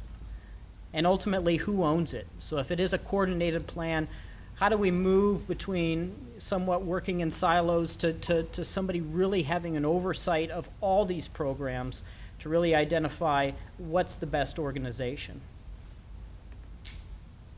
So with that, I'll be happy to answer any questions. And my presentation is going to be skewed on transit and geared toward recreational travel. So there's plenty of other ways to complete that trip, but I'm going to talk about what we're doing at Marin Transit to really help facilitate non-motorized or non-driving into the recreational areas. And I want to start by first acknowledging our partners. I think like everything we do at Marin Transit, our success is dependent upon our partnerships. And the National Park Service, Golden Gate Parks, the Conservancy, specific to our Muir Woods, they are a 50-50 funder of this service, and we do rely heavily on that partnership. Also need to recognize Golden Gate Transit, the County of Marin, who were part of the initial pilot project that really got this whole thing moving. The partnerships are really important when we start to talk about the recreational market here in Marin. So to answer the, I guess, not so obvious question of why we provide recreational service, like many of our services, there's two key points. One is to reduce congestion, and I'm sure many of you are familiar with congestion through T.A.M. Valley, Sausalito, parts of Mill Valley on a nice sunny weekend. That's one of the primary focus, not just of the Muir Woods shuttle, but also the South Route services that we operate out to Stinson Beach. The other part of this is expanding access and mobility, and not just for the residents in West Marin, which, you know, the Stagecoach has been really instrumental in providing added access and mobility to get West Marin residents into the services in the urbanized area, but also to provide access to those that may not have any other way to experience the parklands and enjoy the beauties of Marin County, those who don't have automobiles or access to transportation into West Marin. We've just recently started partnering with the HEAL committee, the Healthy Eating Active Living committee, to really figure out how we can bridge that gap between offering or showing what services we have to connect communities to the parklands. So there's a lot of really good things that are going on right now related to recreation. So where we go, we have three routes that we consider rural or recreational. Our north route, which connects downtown San Rafael, the transit center, really the hub for transit activity here in Marin County, out to Point Reyes National Seashore. We go directly to the Bear Valley Visitor Center. We go to Samuel P. Taylor. We hit a number of trailheads all along the way. Down in southern Marin, we have the Muir Woods shuttle and the what we call the South Route, or Route 61, that both connect to the Golden Gate Ferry Terminal down in Sausalito, offering connections to the bus hub in Marin City, the park and ride area at Pahono, Manzanita, and again, going into West Marin to Stinson Beach, Bolinas, Mount Tam. We've had so many stories of how people use our services and how they connect to the trailheads and how they start their trip in the morning on the north route and hike between Sir Francis Drake and Mount Tam and take the south route back. And it's really amazing the connectivity that we offer through transit, or for people that ride their bike out or hike the Dipsy Stairs and go down into Stinson Beach and then take our services back. It's really interesting to see how people are using our services today. So this is a picture of the South Route coming down into Stinson Beach, one of Peter's great photos. Peter, you take a picture of your own picture here. But this is eye candy for those of us in the transit industry. But this is the type of vehicle we operate. We are constrained on the size of equipment and what we can offer out there. But this holds between 20 and 25 passengers. We can carry 2 bikes. We can carry 2 wheelchairs. This is another picture going up, I believe, Panoramic Highway, going out to Mount Tam. We also have real-time information available on our Stagecoach services. So you can, if you get cell phone access on your smartphone, you can actually see when the next bus is going to be arriving. This is the type of vehicle we're currently operating on the Muir Woods program. It's a slightly higher capacity vehicle. This is at our Pahono Park and Ride lot. This slide, which is challenging to see even on the size of this screen, but what we're showing here is really what we're trying to achieve in terms of mode split to Muir Woods and trying to get as many of those visitors to Muir Woods on the Muir Woods shuttle as possible. The brown line here shows the shuttle riders. The gray line is total park visitors. I know you can't read the details, but on average, we're currently doing about 18% of all trips to the park on the shuttle. It's currently only offered peak season on the weekends. But during those peak days, like 4th of July weekend, Labor Day weekend, we're doing closer to about 25% of all visitors, and that equates to about 1,500 passengers using our services to get out to West Marin. In terms of how these services have grown, and Diane showed a little bit of a preview, but the bars here are showing ridership in terms of unlinked passenger trips, and that scale here is on the right. The lines are showing revenue hours, which kind of shows our level of service on these programs and how they've grown over the years. The big takeaway here, Stagecoach has tripled in ridership since 2004. It's doubled in service levels. So as we continue to add service, ridership is responding. Our productivity numbers stay high. Same thing on Muir Woods. We've doubled in the last 3 years. So just back in 2011, we were at about 50,000 trips per year. This year, we're going to go over 100,000 trips on Muir Woods. So this is this picture, and I'm happy to say this wasn't this year, this was last year, and we've done a lot to address some of the overcrowding. But this is what we see on a peak weekend, middle of the day. The demand is there. This was taken on a separate day. You can see that people, if you offer the service, are interested in taking it. We just need to be in a position to be able to respond to those demands. I also want to highlight the industry did recognize the program in 2012 as a Transit Excellence Award winner for the services we were partnering on providing. So what's next for these services? I think there's plenty of opportunities for continued expansion and growth. This last summer, we did a pilot down to Fort Baker to see if there was a potential market down there. I think there's plenty of other opportunities in West Marin to enhance services. Stop improvements, I think, we become very much a part of the experience coming into West Marin. And if you get off at Pahono, we're kind of your first point of contact. And to make that experience as enjoyable as possible, I think is important both for transit as well as national parks. So we're working right now to look at stop improvements at Pahono, to look at better connectivity down in Sausalito, and to look anywhere else that people may be using our services. I also feel like providing more information as kind of an intercept into West Marin can help with some of that demand. It can help show what are some other options in West Marin aside from Muir Woods that maybe you would rather go to today, and really help with that whole visitor experience. So with that, I'll be happy to answer any questions.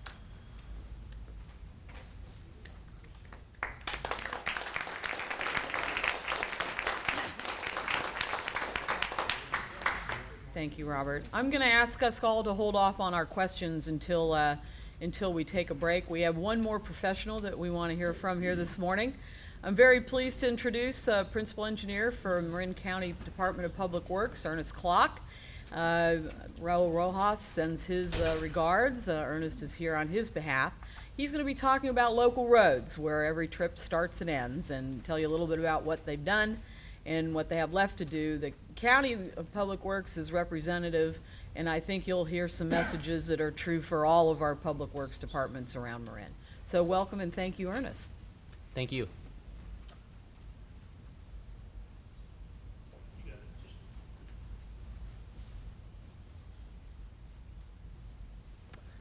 So I realize I have just a few minutes to get through my several hours of discussion on road condition.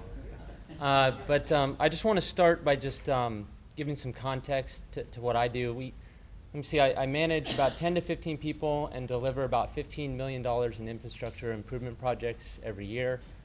We just recently completed the Point San Pedro resurfacing project from San Rafael to the quarry, San Rafael High School to the quarry, and currently managing the Central Marin Ferry Connector bridge replacement project over Francis Drake. So it's a lot of fun to be able to utilize the funds that we do receive. I'm going to kind of try and get through my presentation a little quick because I know people are probably getting hungry and tired of PowerPoints. But I think it's important just to point out that some of the funds we do get are federal aid funds, and this is a matrix of the federal aid development process. So each one of these boxes requires a form filled out, sent to Caltrans, and authorization from them. So I think it's important to note that is some of our funds, but the T.A.M project delivery process is a little bit better. So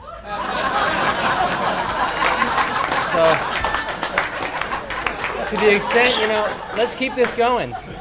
I mean, this is about as easy as it gets, right? Keeping our money flexible and just getting it from Diane.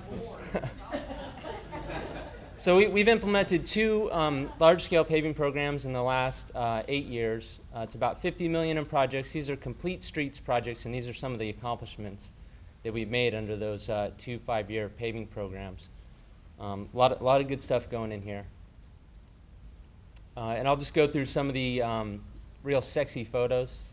This is, I think, like Robert was saying, sexy for transit. These are sexy for us roads guys. This is a Sir Francis Drake project, the before and after picture. Another really nice picture through the woods there.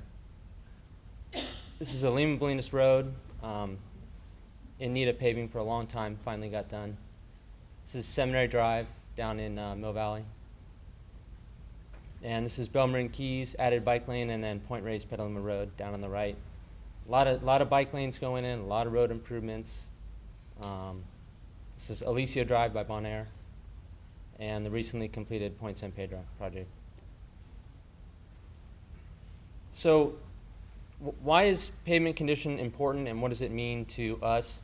Every year, consultants go out and they measure the overall condition of county roads and assign a number to it. A 0 is a dirt road, and a 100 is a brand new asphalt road. And all the roads deteriorate over time. There's deterioration curves. But since 2006, we've brought our overall road condition from a 48 to a 60. And that's about a 20% increase, 25% increase. That's a big number.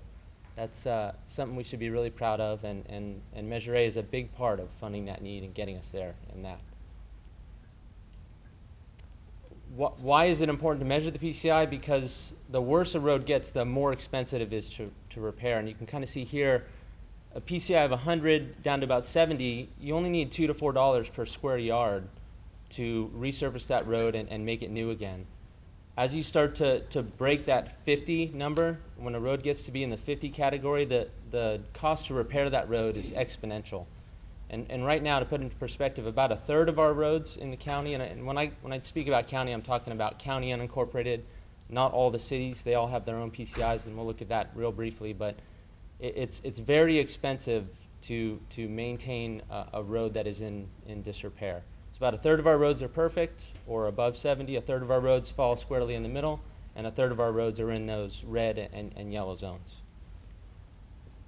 So this is a 2013 Regional Pavement Condition Summary Report, and I've just highlighted, Marin is kind of in the center of the spreadsheet. I've just highlighted the jurisdictions that have an overall declining pavement condition index over time.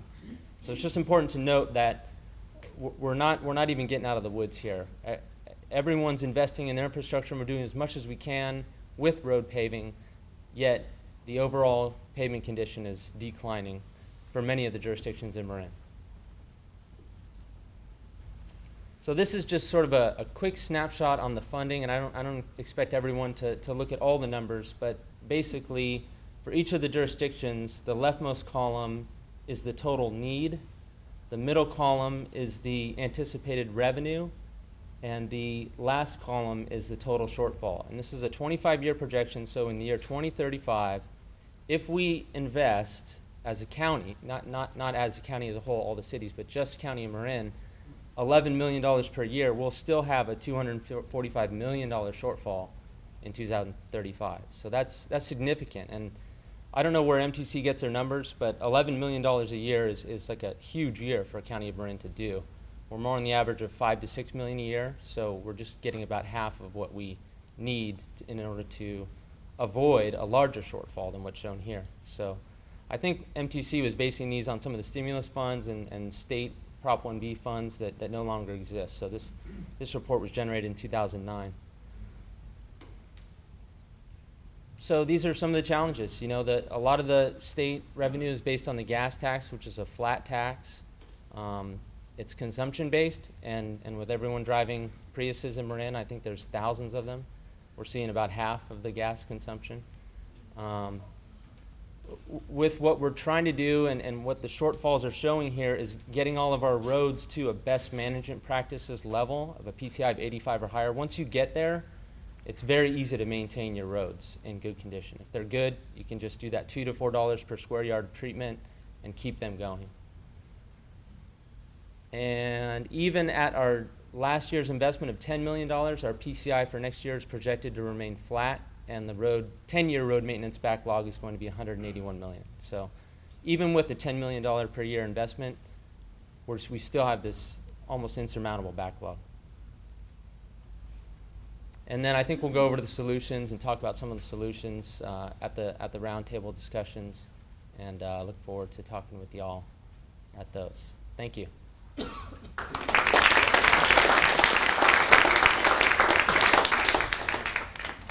I'm going to ask you to save your questions and search out our last couple speakers during the lunch break and talk to them in the breakout sessions that are coming up right after lunch. I just want to mention we have a great lunch planned for you. It's out in the lobby, Denise says. I want to recognize the hard work of Denise Merlino, Nanette Brown, and Grace Schwang, who are all the folks at my staff that have been managing all the details today. So hopefully lunch will sit well and inspire you to talk now. It's your turn to sit around the tables and to share ideas. The T.A.M board and I would like to recognize and thank all the transportation professionals that are going to be part of these breakout sessions that are going to start about 12:30. You're going to need to get your lunch and find your table. We're going to have little stanchions at each table that tell you where your table is, and I would like to introduce those folks and have them just stand up and wave so you know who they are. If you don't already know who they are, you will after you talk to them for an hour or so. Nancy Whelan is graciously here giving up her Saturday. She's a general manager of Marin Transit. Welcome, Nancy. We have Farhad Mansourian who stepped in. He's the, general manager guru, grand poobah of the Sonoma Marin Area Rail Transit. Smart. Thank you very much, Farhad. He came back from vacation to join us here today. Paul Branson's, again, planning manager for Marin Transit. Is going to be managing our senior mobility table. Dennis Mulligan, general manager for the Goldgate Bridge Highway and Transportation District, and Ron Downing, planning director, are going to be talking to you about regional transit. We have Dan McElhaney, who's in the back. He's going to be leading the discussion on Highway 101. We may have someone from MTC who's going to pop in as well. We're hoping we get someone from them, but Dan can well manage all that's going on. He's the chief deputy for Caltrans in the 9-county Bay Area, what we have going on in 101 and 580. Ernest Clock, our principal engineer from County Public Works, is going to be managing our local road maintenance table. From the Marin County Bike Coalition, I'm looking for Andy Perry, who's our legislative director, but we're also hoping we have Jim Elias, and I don't know if Jim is here. Maybe he'll be showing up soon. And he's the new director of the Marin County Bike Coalition, who's filling the big shoes left by Kim Banish when she retired. And then finally, on our Safe Routes to School program, we have David Parisi. He's the president of Parisi Associates, and we have Mike Grant here from the Marin County Office of Education. He's a director there, and he's going to be hearing the discussion and participating when we talk about school access. So you have 45 minutes for lunch. You're going to find your table by 12:30. All the table managers have some questions and are having open ears to hear about concerns and especially ideas you have around their topics. So thank you, and we'll see you back here at 12:30. We have the most amount of information to provide as to what works and what doesn't work. Where we see seniors. That we hear about from our residents. Tiburon/Belvedere, particularly Tiburon Boulevard, where you can have 40% or more of the traffic. But gap closure, and I would, So I gap would be closure. more specific and say the Alto Tunnel and the Green Bay corridor, where there's already. Okay, great discussion. I was just interviewed by the Marin IJ, who said, is there anything that you want to add to the general, Q&A that he ran me through? And I said, yes. This is a real sincere and earnest crowd. There's a lot of good ideas and a lot of hardworking board members and professionals, and we are all interested in trying to solve congestion, improve the quality of life, and give options to ourselves, our children, our seniors, and that is just terrific. So hopefully you'll see that in the IJ or some truncated version of it. But let me introduce Judy Arnold. She's our T.A.M. Vice Chair. Alice Fredericks had to leave due to a family emergency, so we wish her well. She sends her regrets for not being able to stick around.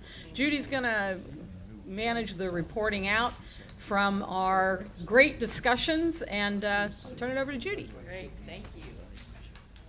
Okay, well, our table was really fascinating. I think that one thing that came up at our table was that we were going to work it so that we would charge tolls on the Golden Gate Bridge both ways, whereas Dennis, so that people wouldn't cut through. I don't see Dennis, did he?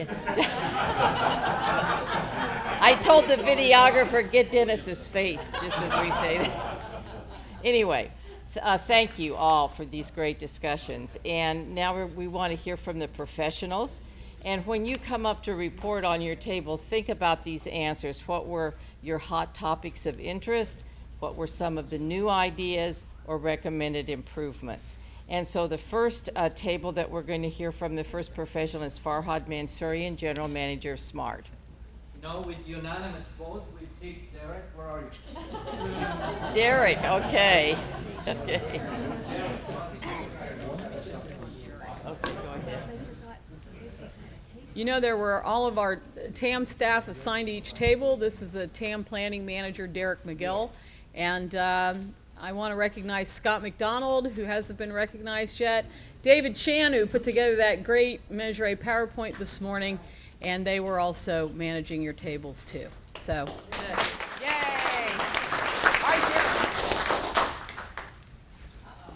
I think I got nominated because I think I'm the only person who can read my notes. So with that being said, I think the primary challenge with the SMART is turning the high level of interest in the service into daily riders.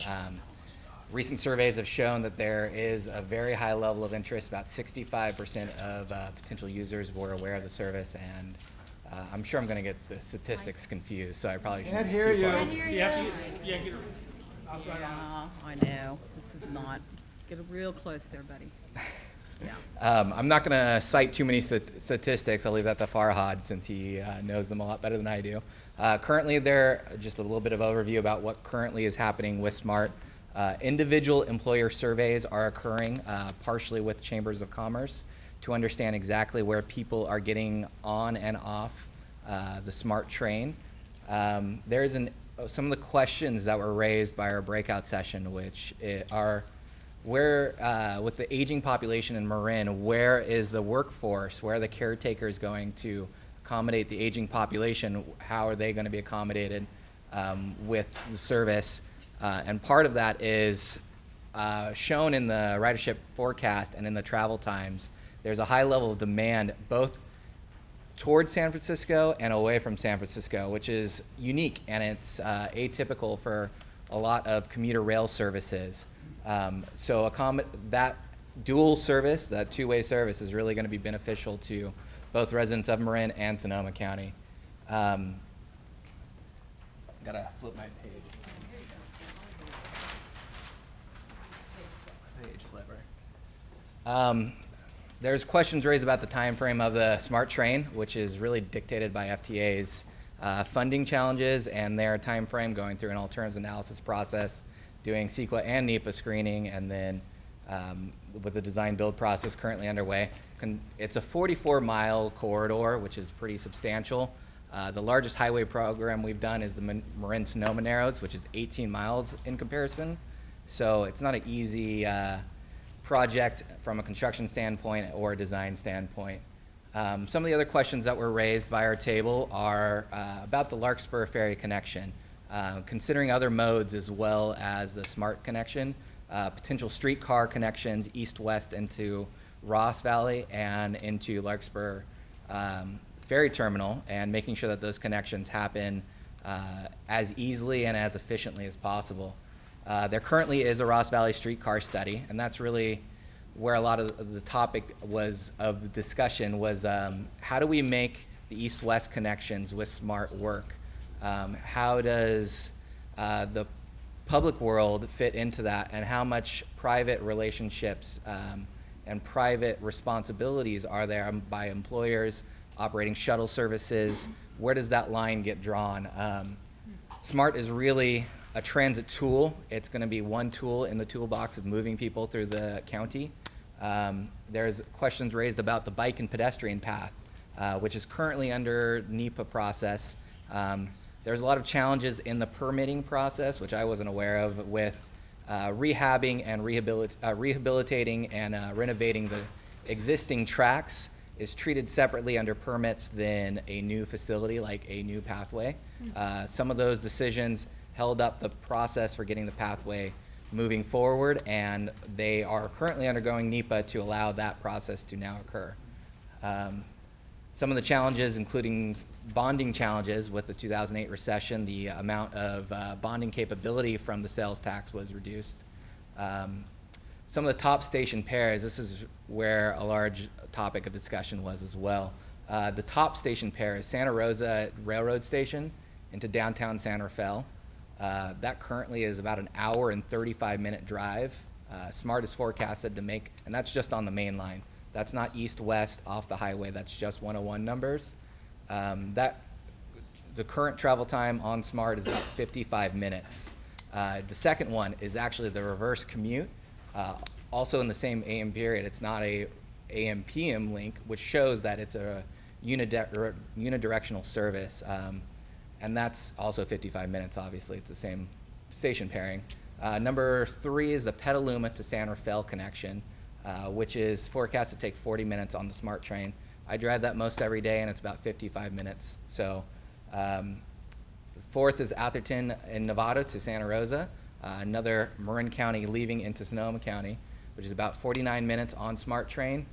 And then Civic Center to Petaluma is 31 minutes. So obviously there is a time travel savings, which shows that there is a great potential for riders. It's not a question of is the service going to be successful. I think it's really a question of how successful can we make it, and how do we work on the first mile and last mile solutions to really optimize the service. This is the largest investment in transit that we've made in the county, and I think that optimizing that investment is key for all of our agencies. Some of the fare structures, there's about a 50-50 split on how the fare structure would be set by a survey, 50-50 split in the survey responses of how the fare structure would be set. Zone-based actually got a large percentage of votes in the survey that people were interested in the zone-based fare structure. So overall, I think the key point for the SMART breakout session was that the P3, making sure that the public agencies and the private employers and private world are all looking at addressing that east-west connection to SMART stations. And I think that optimizing that portion of this is going to be key to SMART into transit in Marin County.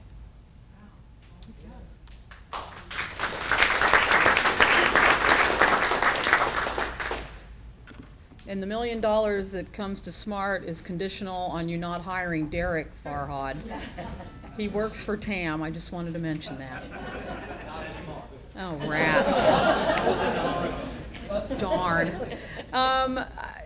Maybe I'll just say, is there any burning questions or thoughts around the SMART that anyone else wants to mention? Okay. All right. Okay, so the second group was the Facilitator was Andy Perry, and Andy is the Legislative and Planning Director for the Marin County Bicycle Coalition. Come up, Andy, you're on.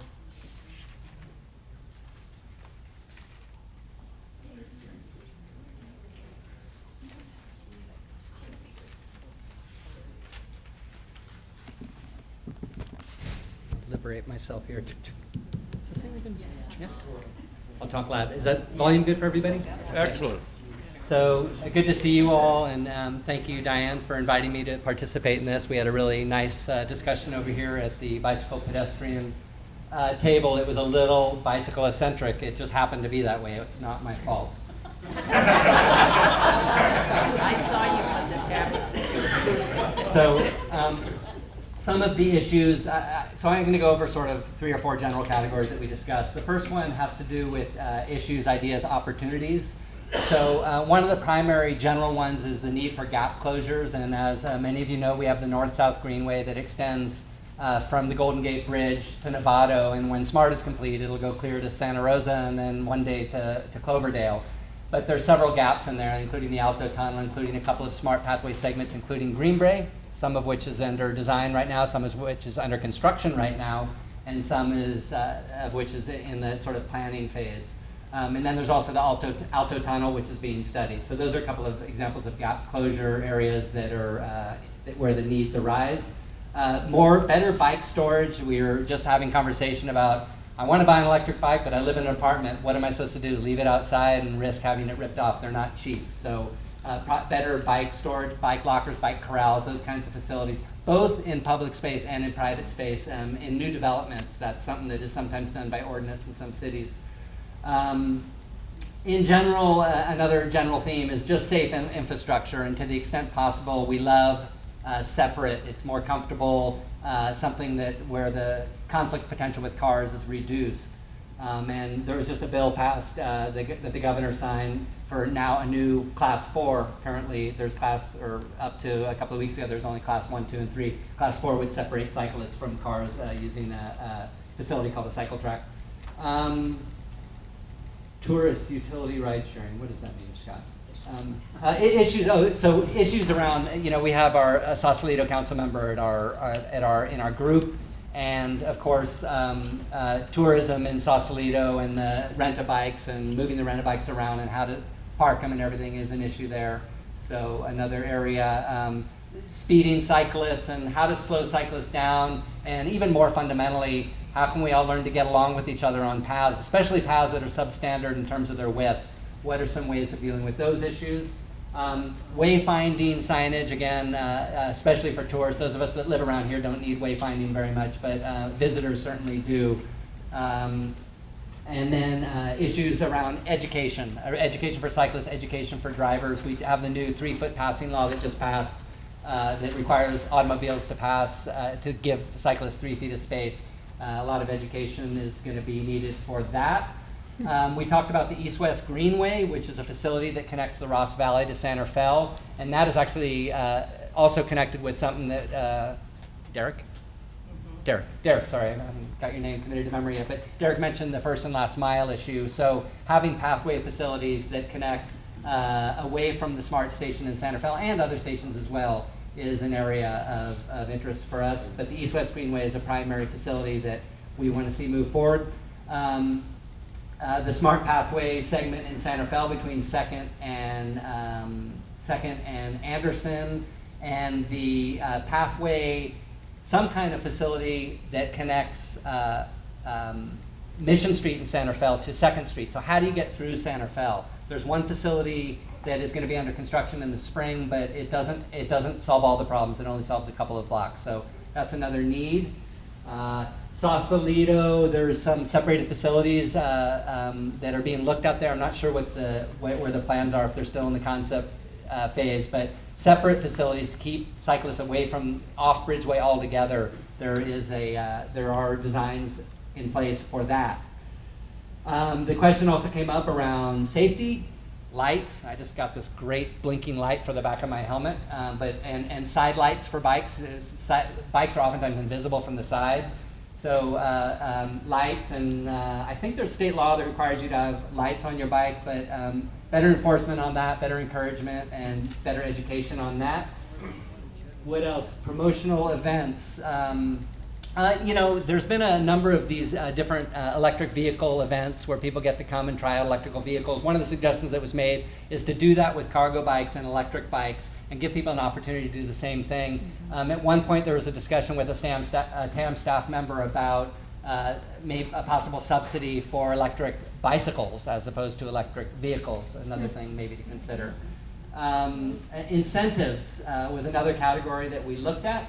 Again, promoting cargo bikes, increasing capacity on bikes. One of the things that got me to use my bike in a utilitarian way is just simply putting panniers on it. Now I can do a lot of things that pannier, little baskets on the back of the bike. Panniers, baskets, and in cargo bikes they have all kinds of utility space that cargo space rather, that can be used. Electric bike incentive program, I mentioned that. Secure bike parking, I mentioned. Covered bike parking. I was just told, I just bought a new bike recently, and they said, don't let this thing get wet. If you want this bike to be around a while, I never knew that that water in the gears made that big of a difference. They said it's a substantial wear and tear on a bike by letting water get into the areas that aren't supposed to get wet. So good bike parking and again, bike storage, and especially at transit centers, actual bike lockers where the bike can be completely closed away. And that there's a need for that at the transit center. The transit center gets filled up in San Rafael, and to the extent that this transit center gets redesigned, really good bike parking there. SMART has very limited space downtown San Rafael for bike parking. There's just a couple of very tiny strips because the right-of-way is very narrow there, so that's another area where bike parking is needed. I mentioned office developments and new developments. Bikes are paying by reducing. The point came up about should bikes pay their fair share, and one of the points that was made, and this was made at the Golden Gate Bridge, Dennis can maybe remember this from yesterday, the point about, for every time you have a bike on the road or every time someone's taking transit, you're taking cars off the road, there's an automatic benefit to drivers that drivers don't often see when they see a bus, or if they get stuck behind a bus, or if they see cyclists on the road, that there's actually a direct benefit for those of us that are driving a car.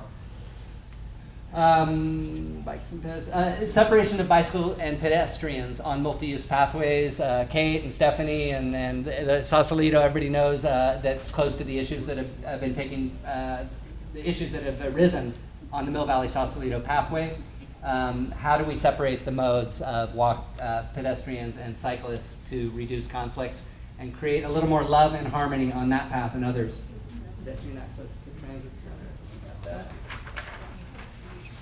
And then what is working well and needs more funding? I'm going to repeat a couple of the items that we've already mentioned here, but funding for maintenance is a huge one. We get about probably just 10 or 15 or 20% of what's needed each year in maintenance funds throughout Marin County, and there's a desperate need for that. The Mill Valley Sausalito pathway hasn't been repaved in 25 years, and it's going to be a number of years before it gets redone. As one example, the pathways in Novato, serious disrepair up there because there just is not money.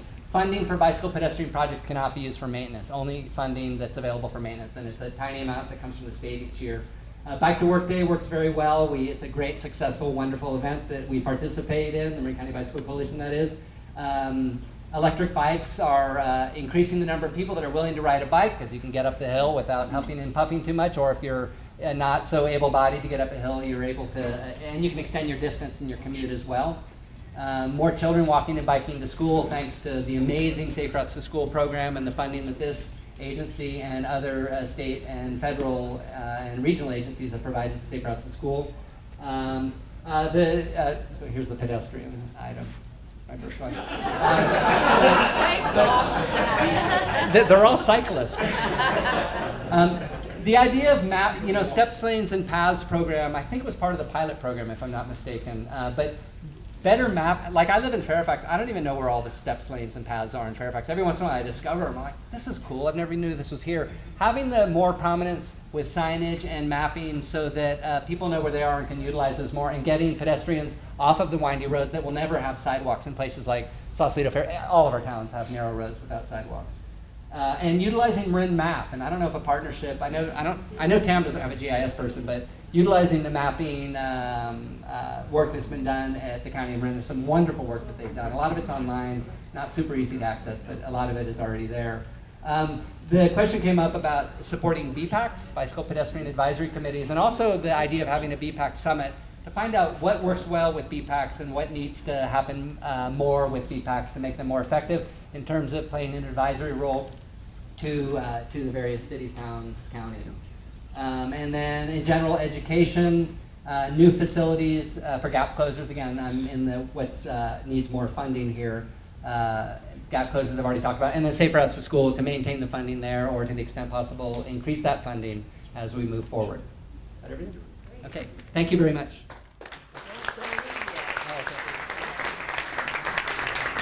Somebody told me that today's your birthday, is it? It was 2 days ago. Today is my birthday party. I left it to come here because I love you guys so much. Happy birthday, Andy. Okay. Happy birthday to you. Happy birthday to you. Happy birthday, dear Andy. Happy birthday to you.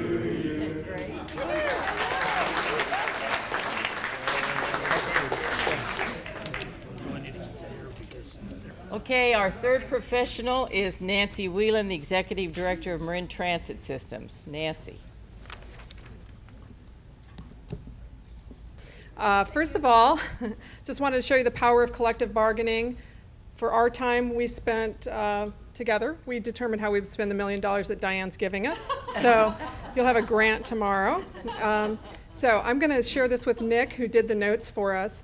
But we started by talking about the east-west corridors to Highway 101 and how to encourage transit usage or make transit easier for people to use on those corridors. Talked about how congested they are and how they are older, and we don't have much room to add additional lanes or additional capacities for buses to travel on, but that we should still continue to look at things like signal priority, signalization, and other benefits that would help the rider and encourage ridership.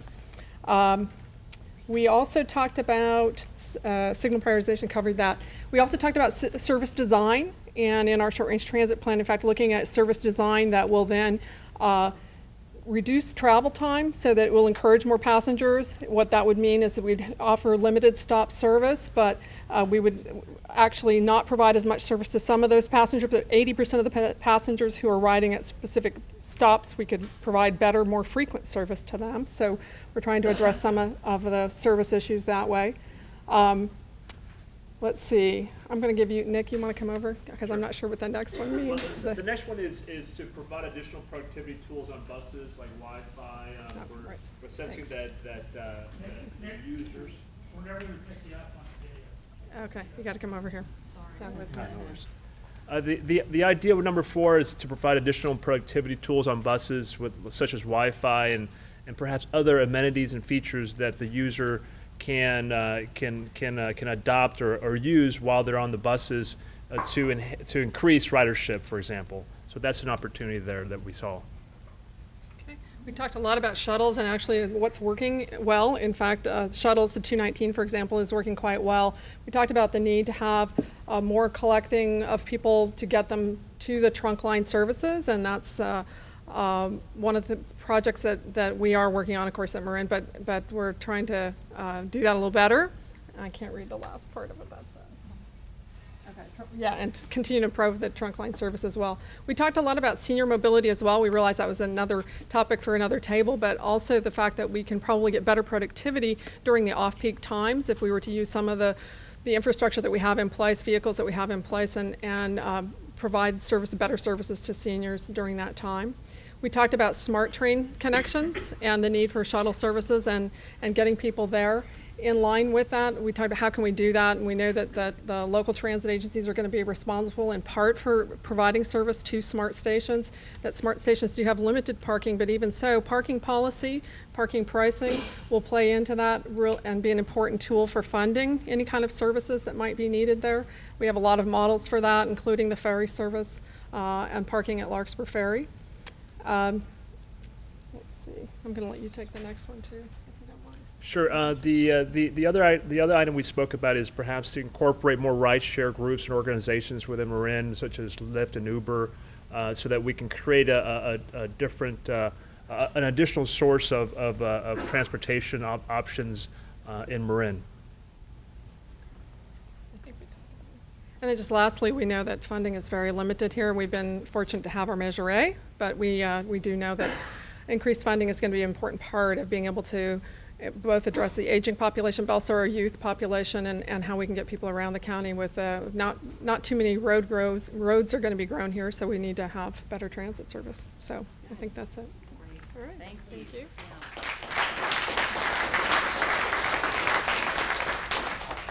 Thank you, Nancy. The next speaker is Paul Branson, Mobility Manager of Marin Transit. Paul, you could also, if you wanted to, use the microphone that's set up back there. It's whatever you'd rather do, or whatever's easier. Well, you're closer to your board. Oh. Make sure it's on. Okay. This is okay? Make sure it's on. Okay. Can anyone hear me? Is it working? Okay, good. All right. Wait till my Vanna White of Senior Mobility gets over here. I don't want to put anybody's eyes out.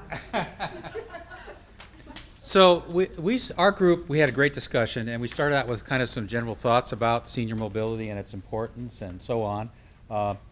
We see it as a quality of life issue. It really is. Mobility in general is, but especially for seniors. We had one of our members told us about a grand jury report that was done in 06-07 about this silver tsunami and its information about the aging of Marin, which could be a good resource. One of our members, and it wasn't me, said that Marin is doing better with senior mobility than any other place in the Bay Area. Thank you, Terry. But we still need to do more. The whole issue of isolation is just huge when you talk about senior mobility. We don't want our elders to be isolated at home because they're don't know how to get somewhere or don't have a resource. There's the safety issue in terms of, I think we were talking about a fear of riding on public transit, a perception that there might be a safety issue and how we might get past that. We talked about the idea of maybe seeing that the vehicles that, for example, senior housing facilities have, when they're not being used, if they could be coordinated. We kind of discussed the pros and cons of that. The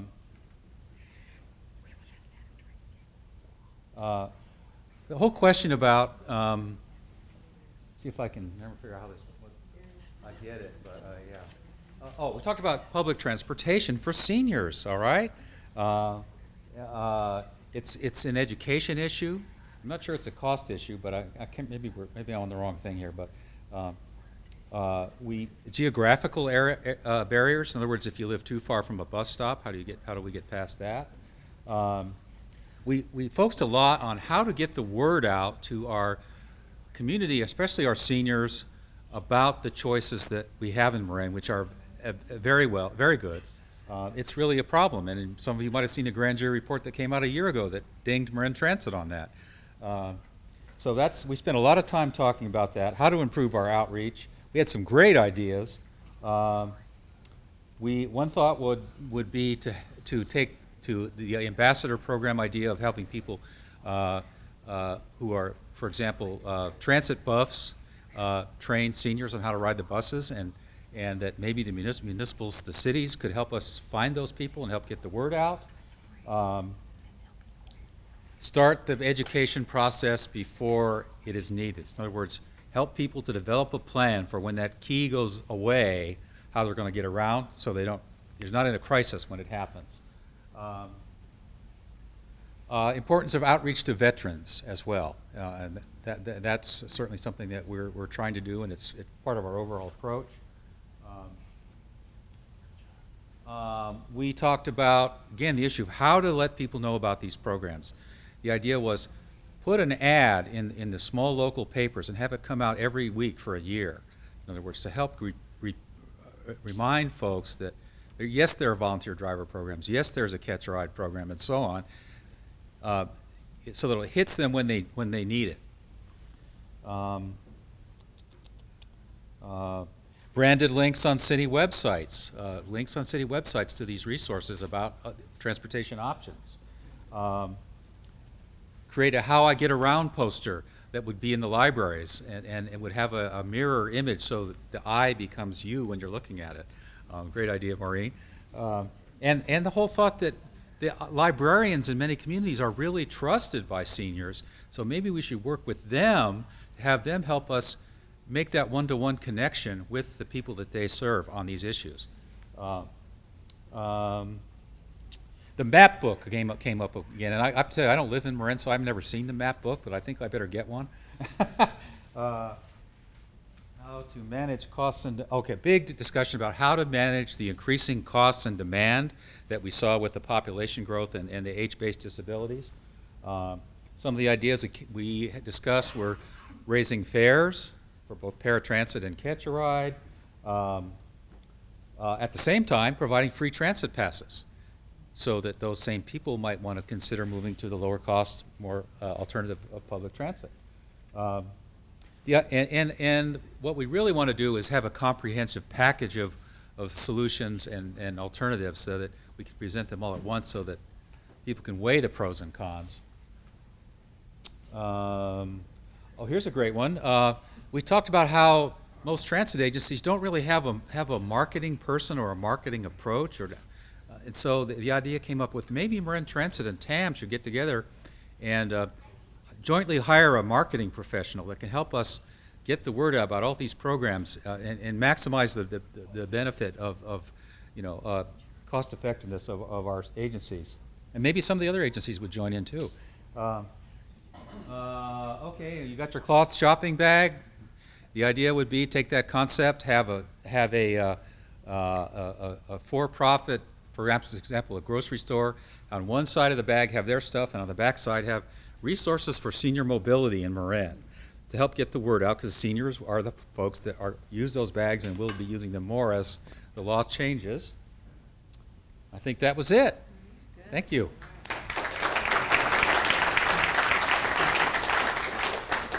Thank you. Those were great suggestions. And from now on, let's have the presenters go to the back, because that microphone, we've learned, is much better. The next one is Dennis Mulligan, the General Manager of the Golden Gate Bridge District.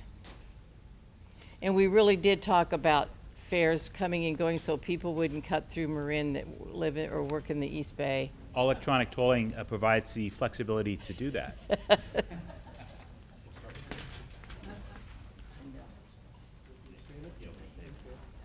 So our group gathered, and one of our charges was to say, well, what works well?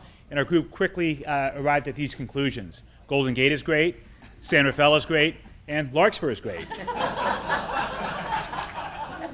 Once we got that out of the way, we said, well, what can we do better? So, Golden Gate provides regional transit. We're the regional operator currently. Soon we'll be joined by SMART as a second regional operator in the corridor. And we just want to highlight for everyone as an opening that for regional mobility, we provide a tremendous amount of service in the county. We take 25% of all trips off of Highway 101 during commute periods with our bus and ferry service in southern and central Marin. We take thousands of cars off the streets of San Francisco every day. We take 1.5 lanes of traffic off of Highway 101. And we do that without any local sales tax, any local property taxes, though we are very grateful for the interest on sales tax that we receive to operate the Wave Shuttle. And I want to thank all of you for that. So we provide a tremendous amount of service. Tolls are our principal way to do that. And in general, people feel that we provide high quality service, which was good to hear. We move lots of cars, and we talked about things that would help is if we could remove Richmond Bridge traffic off of Sir Francis Drake corridor, it would help the bus service in that corridor as well as people leaving the ferry terminal. We want people to get to the ferry terminal as opposed to driving to downtown San Francisco. Some of them may take the Wave, some of them may take a bike, but all those cars in that area trying to get on that bridge really hurts transit. We talked quite a bit about downtown San Rafael and Bettini Transit Center. SMART's coming to town. We're real excited about that. SMART's going to go to Larkspur hopefully soon, and we're even more excited about that. That introduces lots of challenges, lots of opportunities and possibilities. So we spent a fair amount of time about that. When SMART goes to Larkspur, the Bettini Center will be bisected. It'll lose about a third of its capacity. It's a major hub right now. There's 9,000 people a day that go through there. There's Marin Transit shuttles, there's a stagecoach, there's Golden Gate Transit, there's airporters from Sonoma as well as Marin County, there's a Greyhound bus, and there's lots of taxis. It's a taxi hub in downtown San Rafael, so we need to figure out how to do all that. So we spent some time talking about the upcoming planning work, the prior planning work, and what can we do to make it all work, including the local street network. We need those local streets to function well. That signal timing, signal coordination is vital for our buses. Our buses, when I say that, is Marin Transit shuttles as well as Golden Gate operated service. So we talked a lot about street congestion. We talked a little bit about whistle stop. There's some proposals there. How does that affect that whole area in terms of SMART? And how does some of the other development possibilities in that area overlay all this? With respect to the transit center, our ridership is up. We want to grow transit ridership in Marin County. So we don't want to just look at today's levels of people riding shuttles and people riding regional buses, but how do we grow all that? And so we need to think about that as we look at San Rafael Transit Center as well as the other hubs in the county. Other things about what we can do better is there's two groups of transit users in Marin County. There's those folks that ride a community shuttle because they have to. They don't have access to a car. A lot of their riders may have an annual household income less than $25,000 a year. We need to provide service to them, so that may mean late night service. Whether it's on our basic service coming out of San Francisco or going to Santa Rosa or on the local shuttles. But then you have folks like all of you in this room who ride our regional service perhaps. That's a much different clientele, it's much more affluent, and we want to get both groups to have the opportunity to take transit as opposed to driving a car in addition to biking and walking. We spent a fair amount of time on the Larkspur Landing Circle because SMART's coming to town. There's lots of changes. We talked about additional parking in that area as well as additional access for people to get to the ferry terminal. Maybe smaller distributed parking structures would work more well operationally. And then the Marin Airporter will be relocating. Golden Gate provided an option for them on a site in San Rafael that they could use, or maybe they'll stay in the Larkspur Landing area, but we're all working collaboratively on that. Park and ride lots in the quarter, a lot of the regional customers come to the freeway either on a local shuttle, on a bike, or in their car, and they want to then get on a bus going into San Francisco or going to Sonoma County. So park and ride lots are constrained in Southern Marin. Additional park and ride lots would provide for additional transit ridership, and by expanding park and ride lots, I mean for automobiles, but also bike lockers. That last mile, people can ride their bike to the freeway bus pad, but some folks don't want to put their $5,000 bike on the front of a bus and have it get dinged up. And so, and these are your constituents, and so having bike pods, bike lockers at the park and ride lots, as well as additional auto parking, will grow transit ridership, and we want to grow it. We're doing a good job, but we need to do more. Other things to improve transit. In the transit business, the cost of Nancy's buses or our buses is based on how long that driver is operating the bus.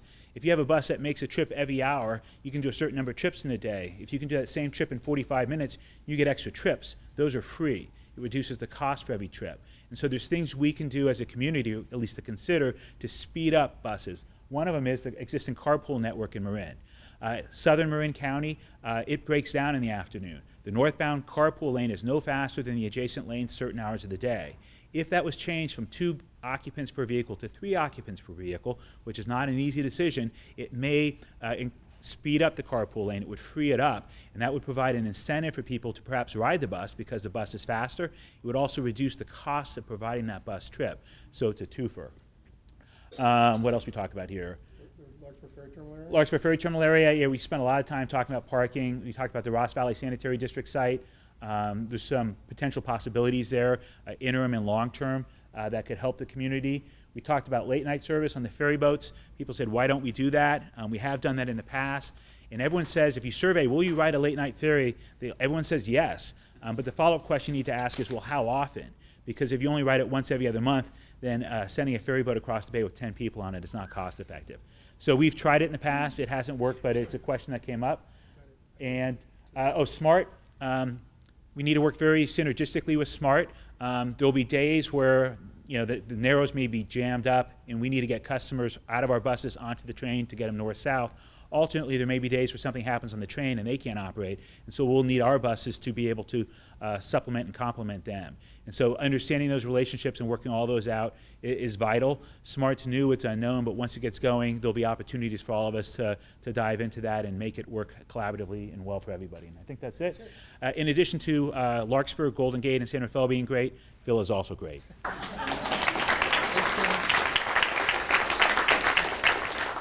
Thank you, Dennis. That was great.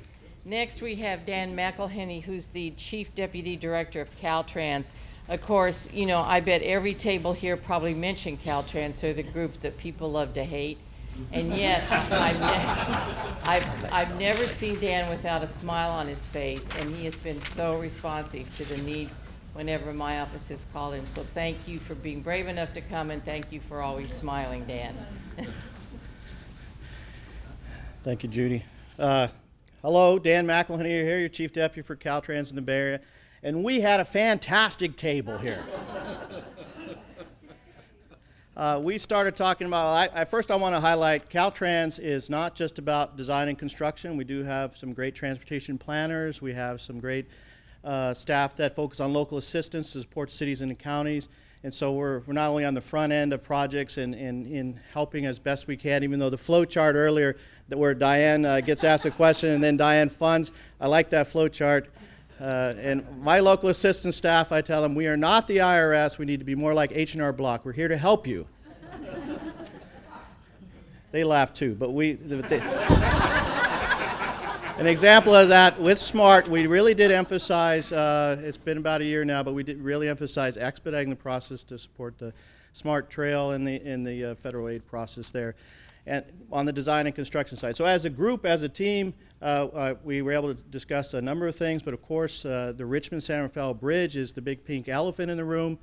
The opportunities there are tremendous for Marin County as well as for Contra Costa County for access as well as benefits to the commuters in the evening time. So I know all of you are very, is anyone not familiar with the commuter lane concept? It's an opportunity to look at that 12-foot shoulder there and see what we can do to help relieve traffic in the evening commutes. And there is a project team working on that with T.A.M. and MTC and Caltrans. And so I was able to give an update there. And I got a lot of good feedback about we've got to do more sooner on relieving that evening commute, as well as there were a lot of questions on how we can accommodate bicycles. There's a two-way bicycle path. We've had a couple of outreach meetings on the upper deck and how to best use that shoulder to accommodate access to the bridge for bicycles on a two-way path.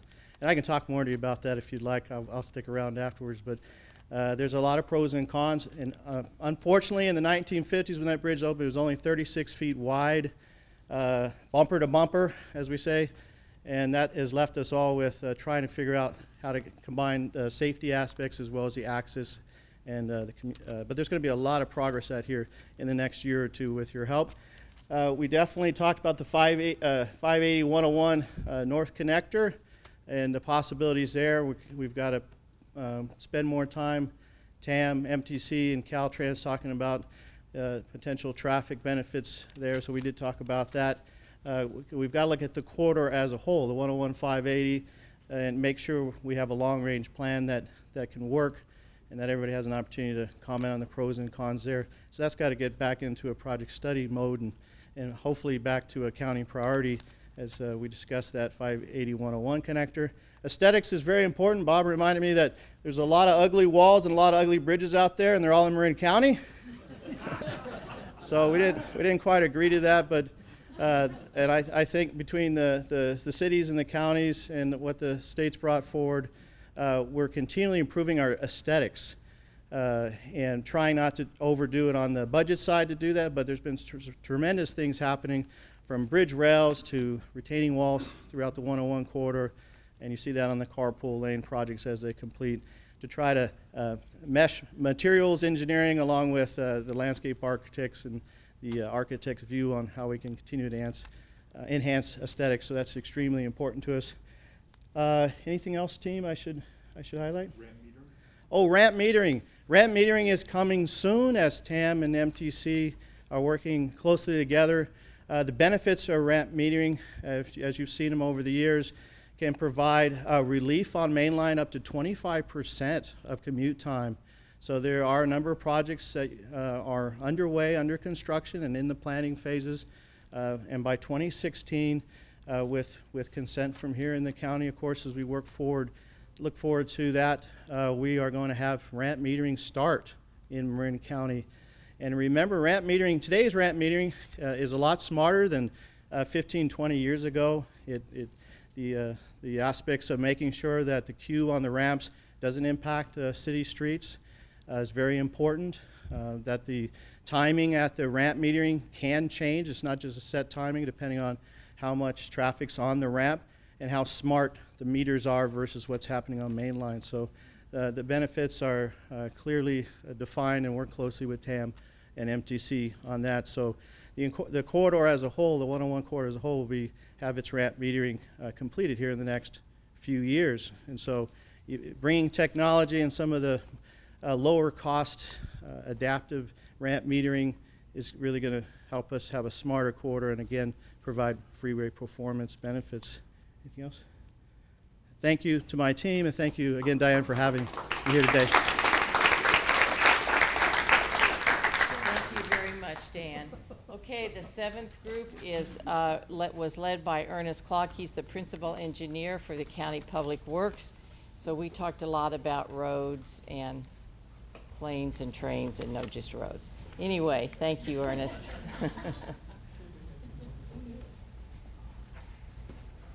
All right, so my notes are way back there on the wall in there. I'm gonna get there. I promise. I'll be able to do it. Yeah. No, not yet.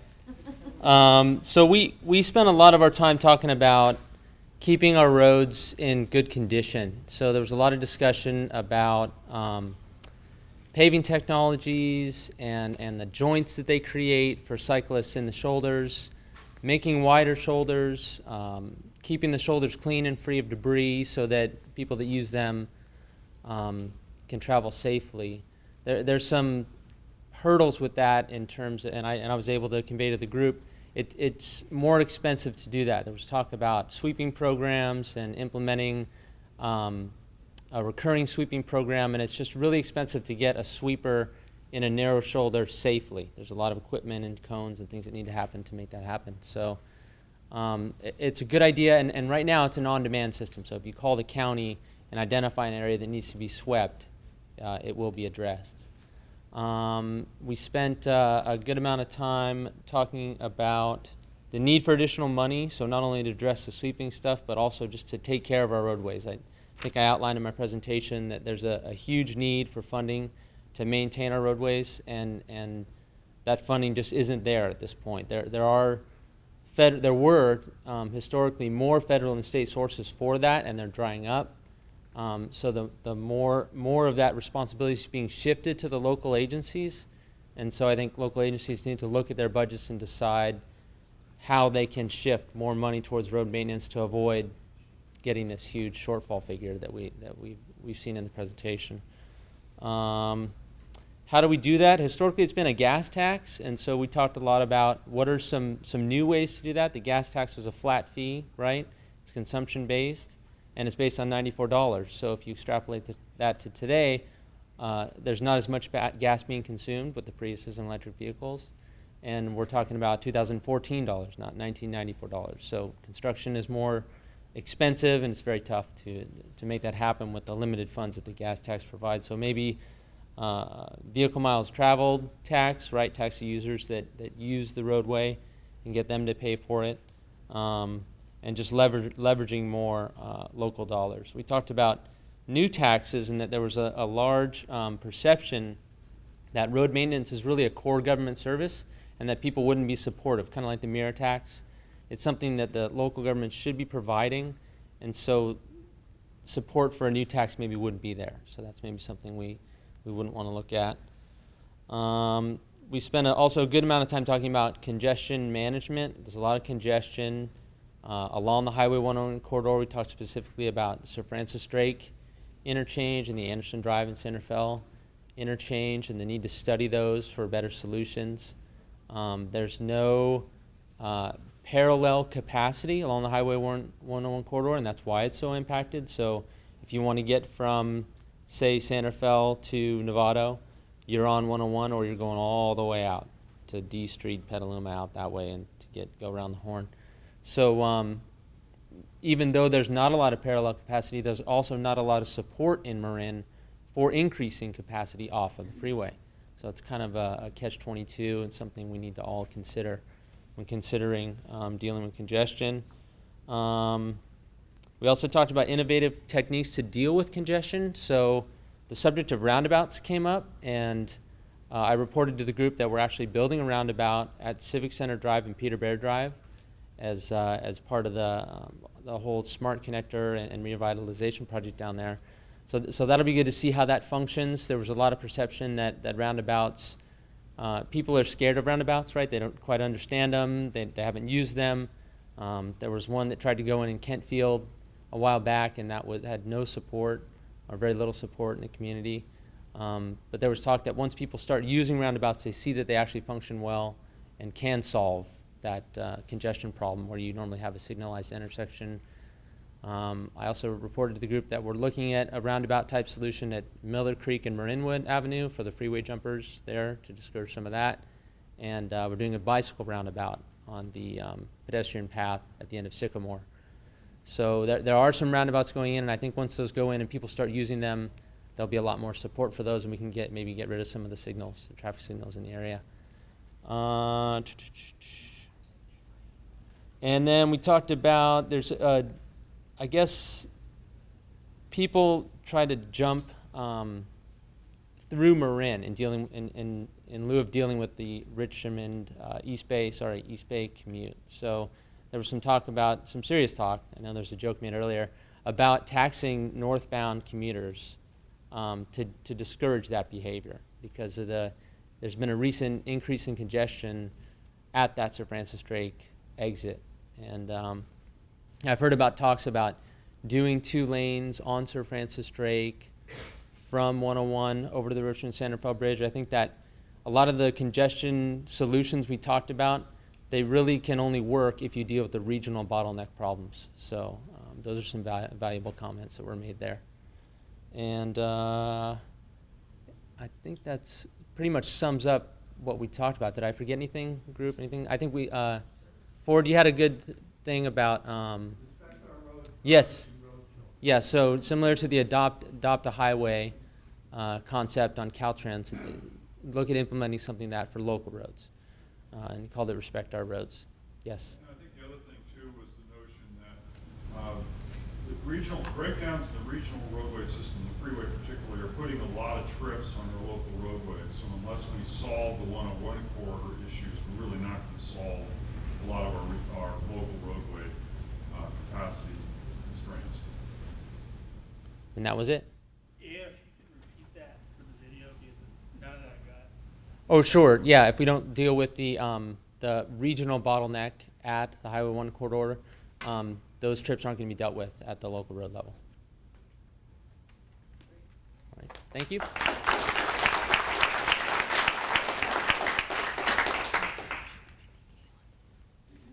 Okay, thank you, Ernest.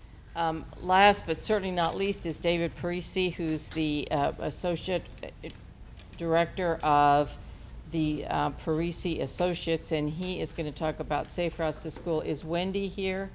And yes, Wendy is Miss Safe Routes to School, and she's going to assist in this. Can somebody help me?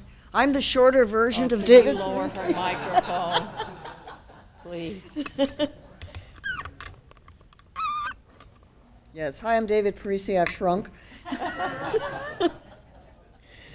Okay, so we talked a lot. We actually focused a lot on the school bus issue. I guess Safe Routes to Schools is working just so well we didn't have to talk about it. No, we did talk a little bit. So, but I think we started. Katie Rice said it well. School access has the most potential for relieving traffic, but basically because you have such a short distance. And the fact that, you know, you have a whole conglomerate of people going to the same place at the same time of day, it provides the most opportunities. looking at more efficient use of buses. And one of the things talked about is the possibility of schools coordinating bell times. That even a difference of 15 minutes in a bell time could make the difference of being able to actually add more bus service for your students. Congestion should definitely be a factor when assigning the funds for the buses, especially in the arterial roads. Where is the most congestion? Where is the school traffic really backing up congestions in the arterials where you can actually take those cars off the road? Other factors should also be, where do students live in relation to school? Is it a neighborhood school? Or do kids live far away? Are there hazardous crossings and roads that make it difficult for the kids to be able to walk and bike to school? And setting certain parameters around most busing systems usually say if you live within X distance of a school, then you get the bus. If you're farther away, if you're closer in, the bus is not provided unless there's hazardous conditions. Also talked about including private schools in the study. Right now, we're just looking at the public schools, but a great deal of congestion is being caused by private schools where a lot more of the kids are being driven to school because they're coming from all over the county and sometimes outside the county. Looking at also looking at boundaries for neighborhood schools. There are some districts that assign to the neighborhood schools. There is open enrollment in a lot of our districts. This is a controversial issue. Those schools that have open enrollment don't want it touched, but it actually makes a big difference. And one of the things we talked about doing was doing what's called a scattergram, which shows the home to school trips, where they're coming from and where they're going, to graphically demonstrate to the schools just how much traffic they're adding to the roads through open enrollment. And we also even talked about the anomaly of the Reed District and the Corte Madera Larkspur School District, where you have a certain segment of the Reed District that now is living across the street from a brand new school, but they're not going there because they're in the Reed School District, and whether those even district boundaries could be redrawn. Talked about should districts be contributing to funding to this? Another controversial area. School districts, of course, have been cut and cut and cut. They haven't had funds, but now with the new formula, they're giving one pot of money and they get to decide what they want to do with it. And we thought that the two tools that would make the most sense to ask the schools to pay for is crossing guards and school buses. Also talked a little bit at the end about after-school activities, and the 3 to 6 a.m. commute, which is horrendous, and a lot of that has to do with kids going to after-school activities, going from after-school activities, and what can be done to work with those sporting agencies to try to organize more carpools and more opportunities to get cars off the road for those activities. Talked a little bit about disadvantaged communities. We have as mentioned earlier in the day, we have hired someone who is bilingual, who is now working in those disadvantaged schools. It is difficult to get volunteers. Safe Routes to Schools is dependent on volunteers. And so we're starting to work in those communities, and especially looking at the two big cities of Novato and San Rafael, where you have a real disparity between the more more advantaged schools and the more disadvantaged schools, and the differences between them in the ability to provide service to them. And then finally, one of the big challenges in Marin County is we are very fortunate to live in this beautiful area with a whole lot of hills. And a lot of people live way up in hills. And cars these days tend to drive very fast down those narrow, windy hills. And Katie was mentioning how, when she was a kid, she just walked down the hill and caught the bus. What's the problem? Well, these days parents are afraid to let their kids on the road. Mill Valley did a really good job of coming up with a solution to that. Mill Valley developed a map and opened up their steps and paths from the years gone by before we had cars. And Old Mill School is a very good instance where you had a school where almost everyone was driven until we opened up all those steps and pathways, and now you have about 55% of the kids are now walking to school as a result of that. So it makes a big difference if you can open that up. It also has to do with perception. The distance, it's too far to walk. And once again, we all used to walk to school when we were kids, right? 10 miles to school, uphill both ways. And a lot of these distances are not as far as they seem. It might be a half a mile up the hill. It takes about 10 minutes to walk a half a mile. It's actually not as far as people think it really is. And so working on the perception issue. Anything I left out, guys?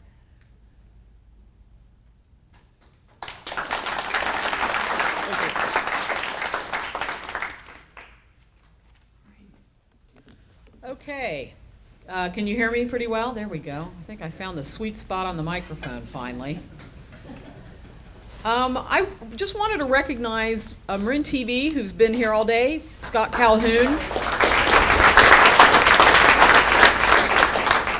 They're going to be playing this on the local community TV channel. We'll let you all know when that happens. Peter Oppenheimer was here earlier, our T.A.M photographer. He's the owner and creator of a lot of those beautiful pictures that you see in our reports. He works for Marin Transit and several others, and we thank him. Eris Weaver here has been keeping track, our artistic recorder. We're going to thank you, Eris. She's a sole proprietor, so keep her in mind for your own events. She did a great job. We're going to be posting this. You don't need to take a picture of it. It'll be up on our website in the next couple days, so you can see the results and summaries, and we're going to have all that available. The next and last part of our agenda needs a couple more minutes, so I'm going to dare you to take a 5-minute stretch break and come right back. And, everybody says bad idea. All right, we'll chat at the table for a few minutes, and we're going to load up the results of our T.A.M bucks and our survey. So, 2-minute chat break.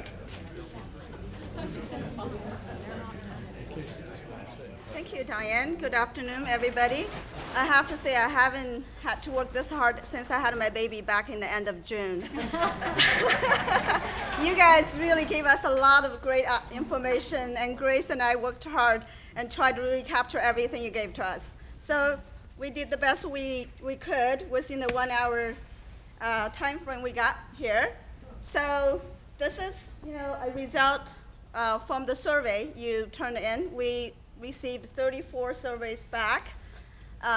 For question number 1, what do you see as the biggest transportation problems in Marin? So the first 2, school-related traffic congestion and Highway 101 commute traffic. So hopefully that's not a big surprise to any of you. And then we also have ranking number 3 in need of more public transit service, including both bus and ferry services. And then you can see from the chart itself the rest of the categories there. I do want to point out the lack of direct connection between 580 and 101 in San Rafael. Question number 2, which local in Marin? So I guess that's a very clear answer we all have there. I don't think I need to add any more to that.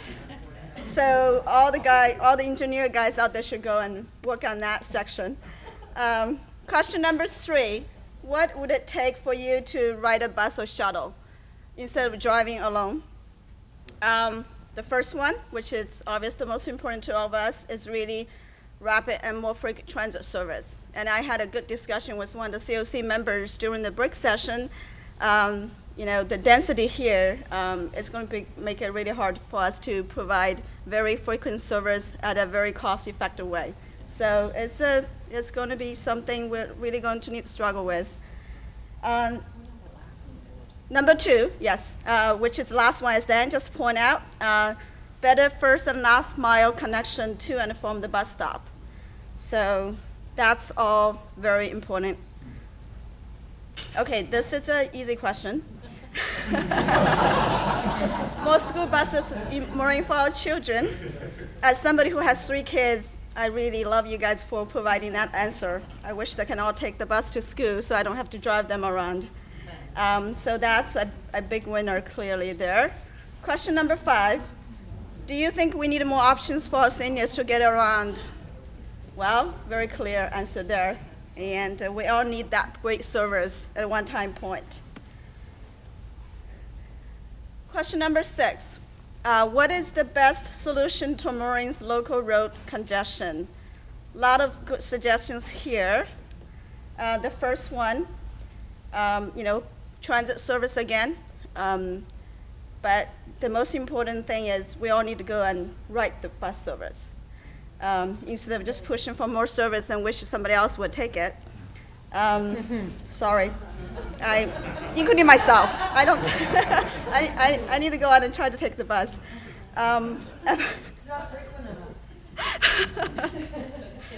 Yeah, we know.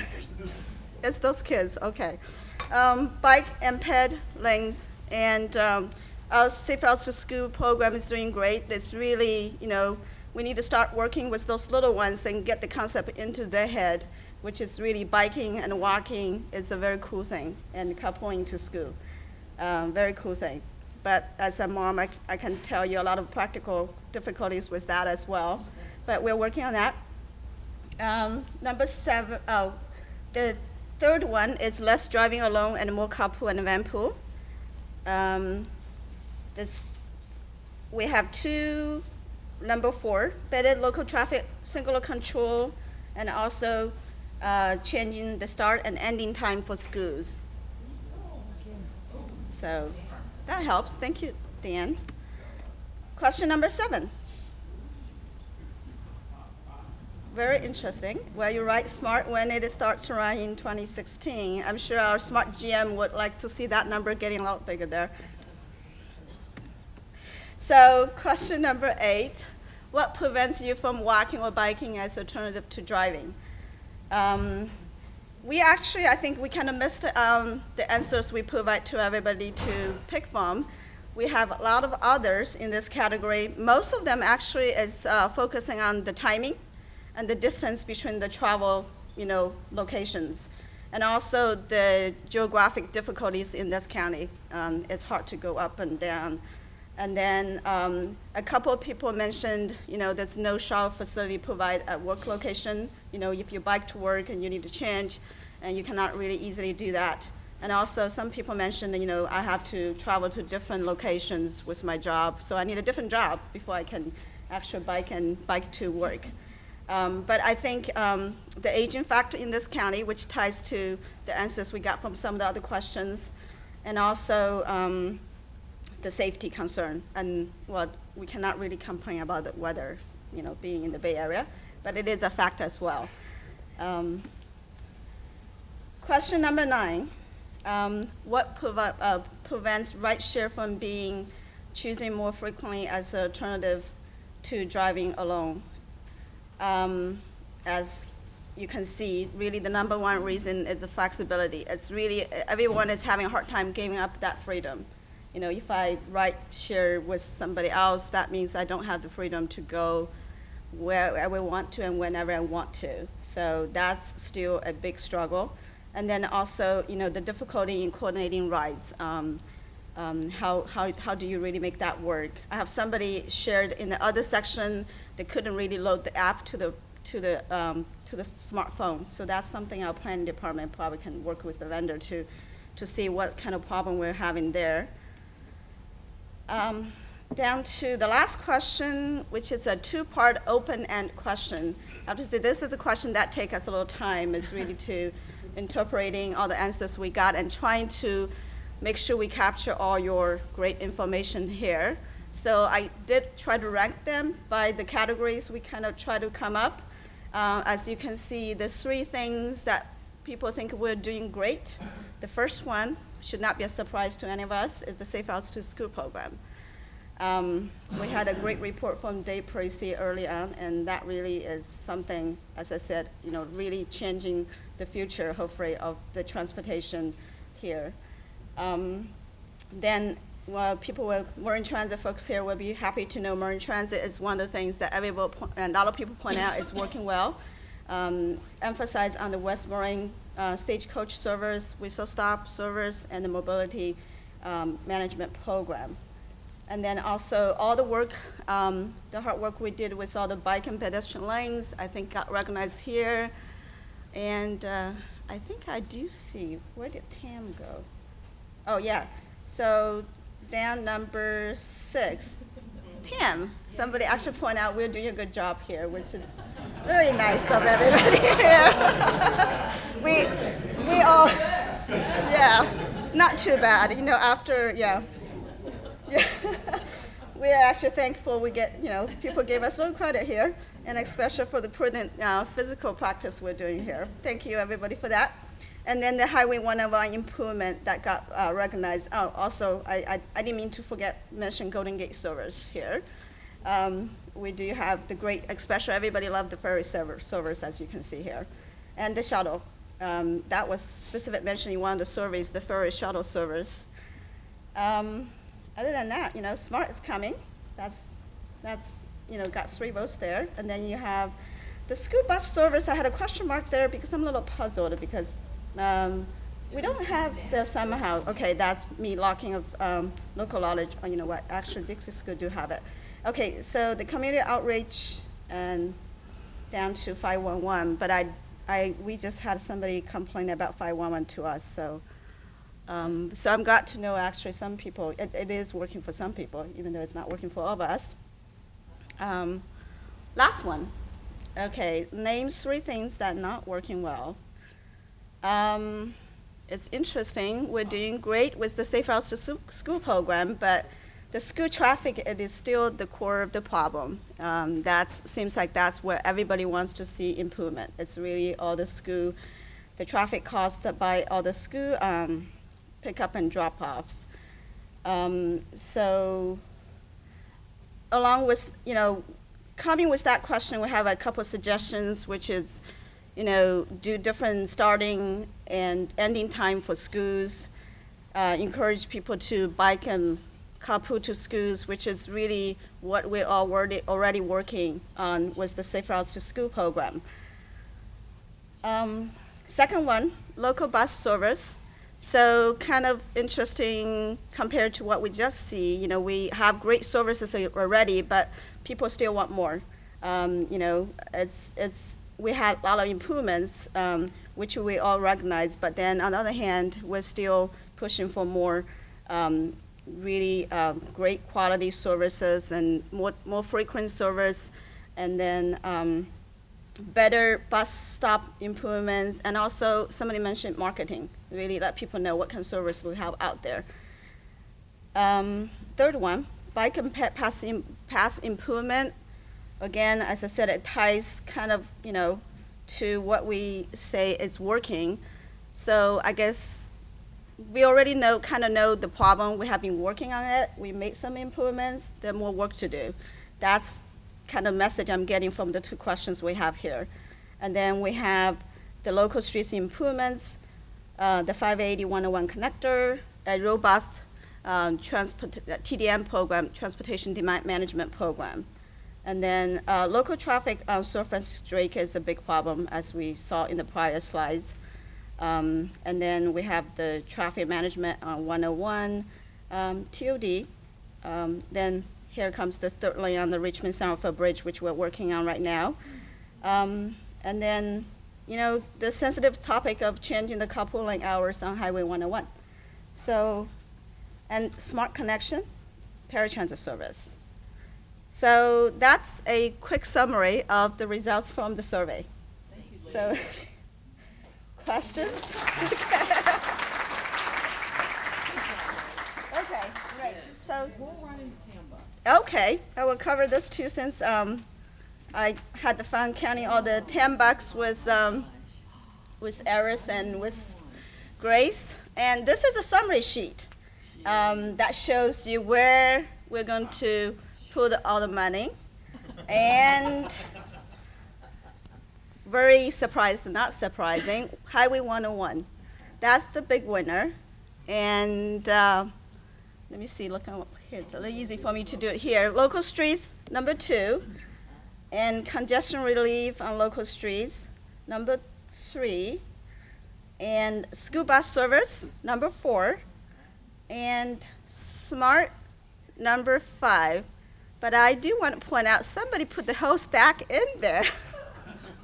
So I will not name, I have a suspicion who that someone might be. Aris and I somebody put the whole 20 stack in there. They didn't even take out the clipper. For smart. So, well, I think everybody you can have your own guess, but it shouldn't be too hard to guess.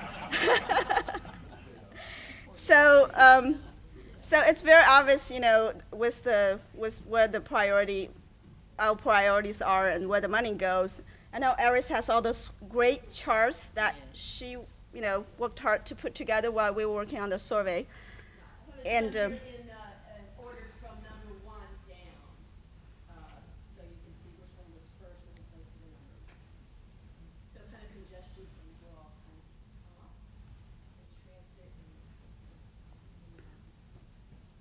transit and okay, so Diane, you want? That's the summary. Okay. Thank you very much. Okay. So I think we've had some really good, interesting ideas today, and we want to just keep thinking about it. I want to coming up with more answers. I really want to thank you for coming today. This has been a long day, but you have done a great job, and I really think it's time that we thank Diane and her staff for doing a great job today.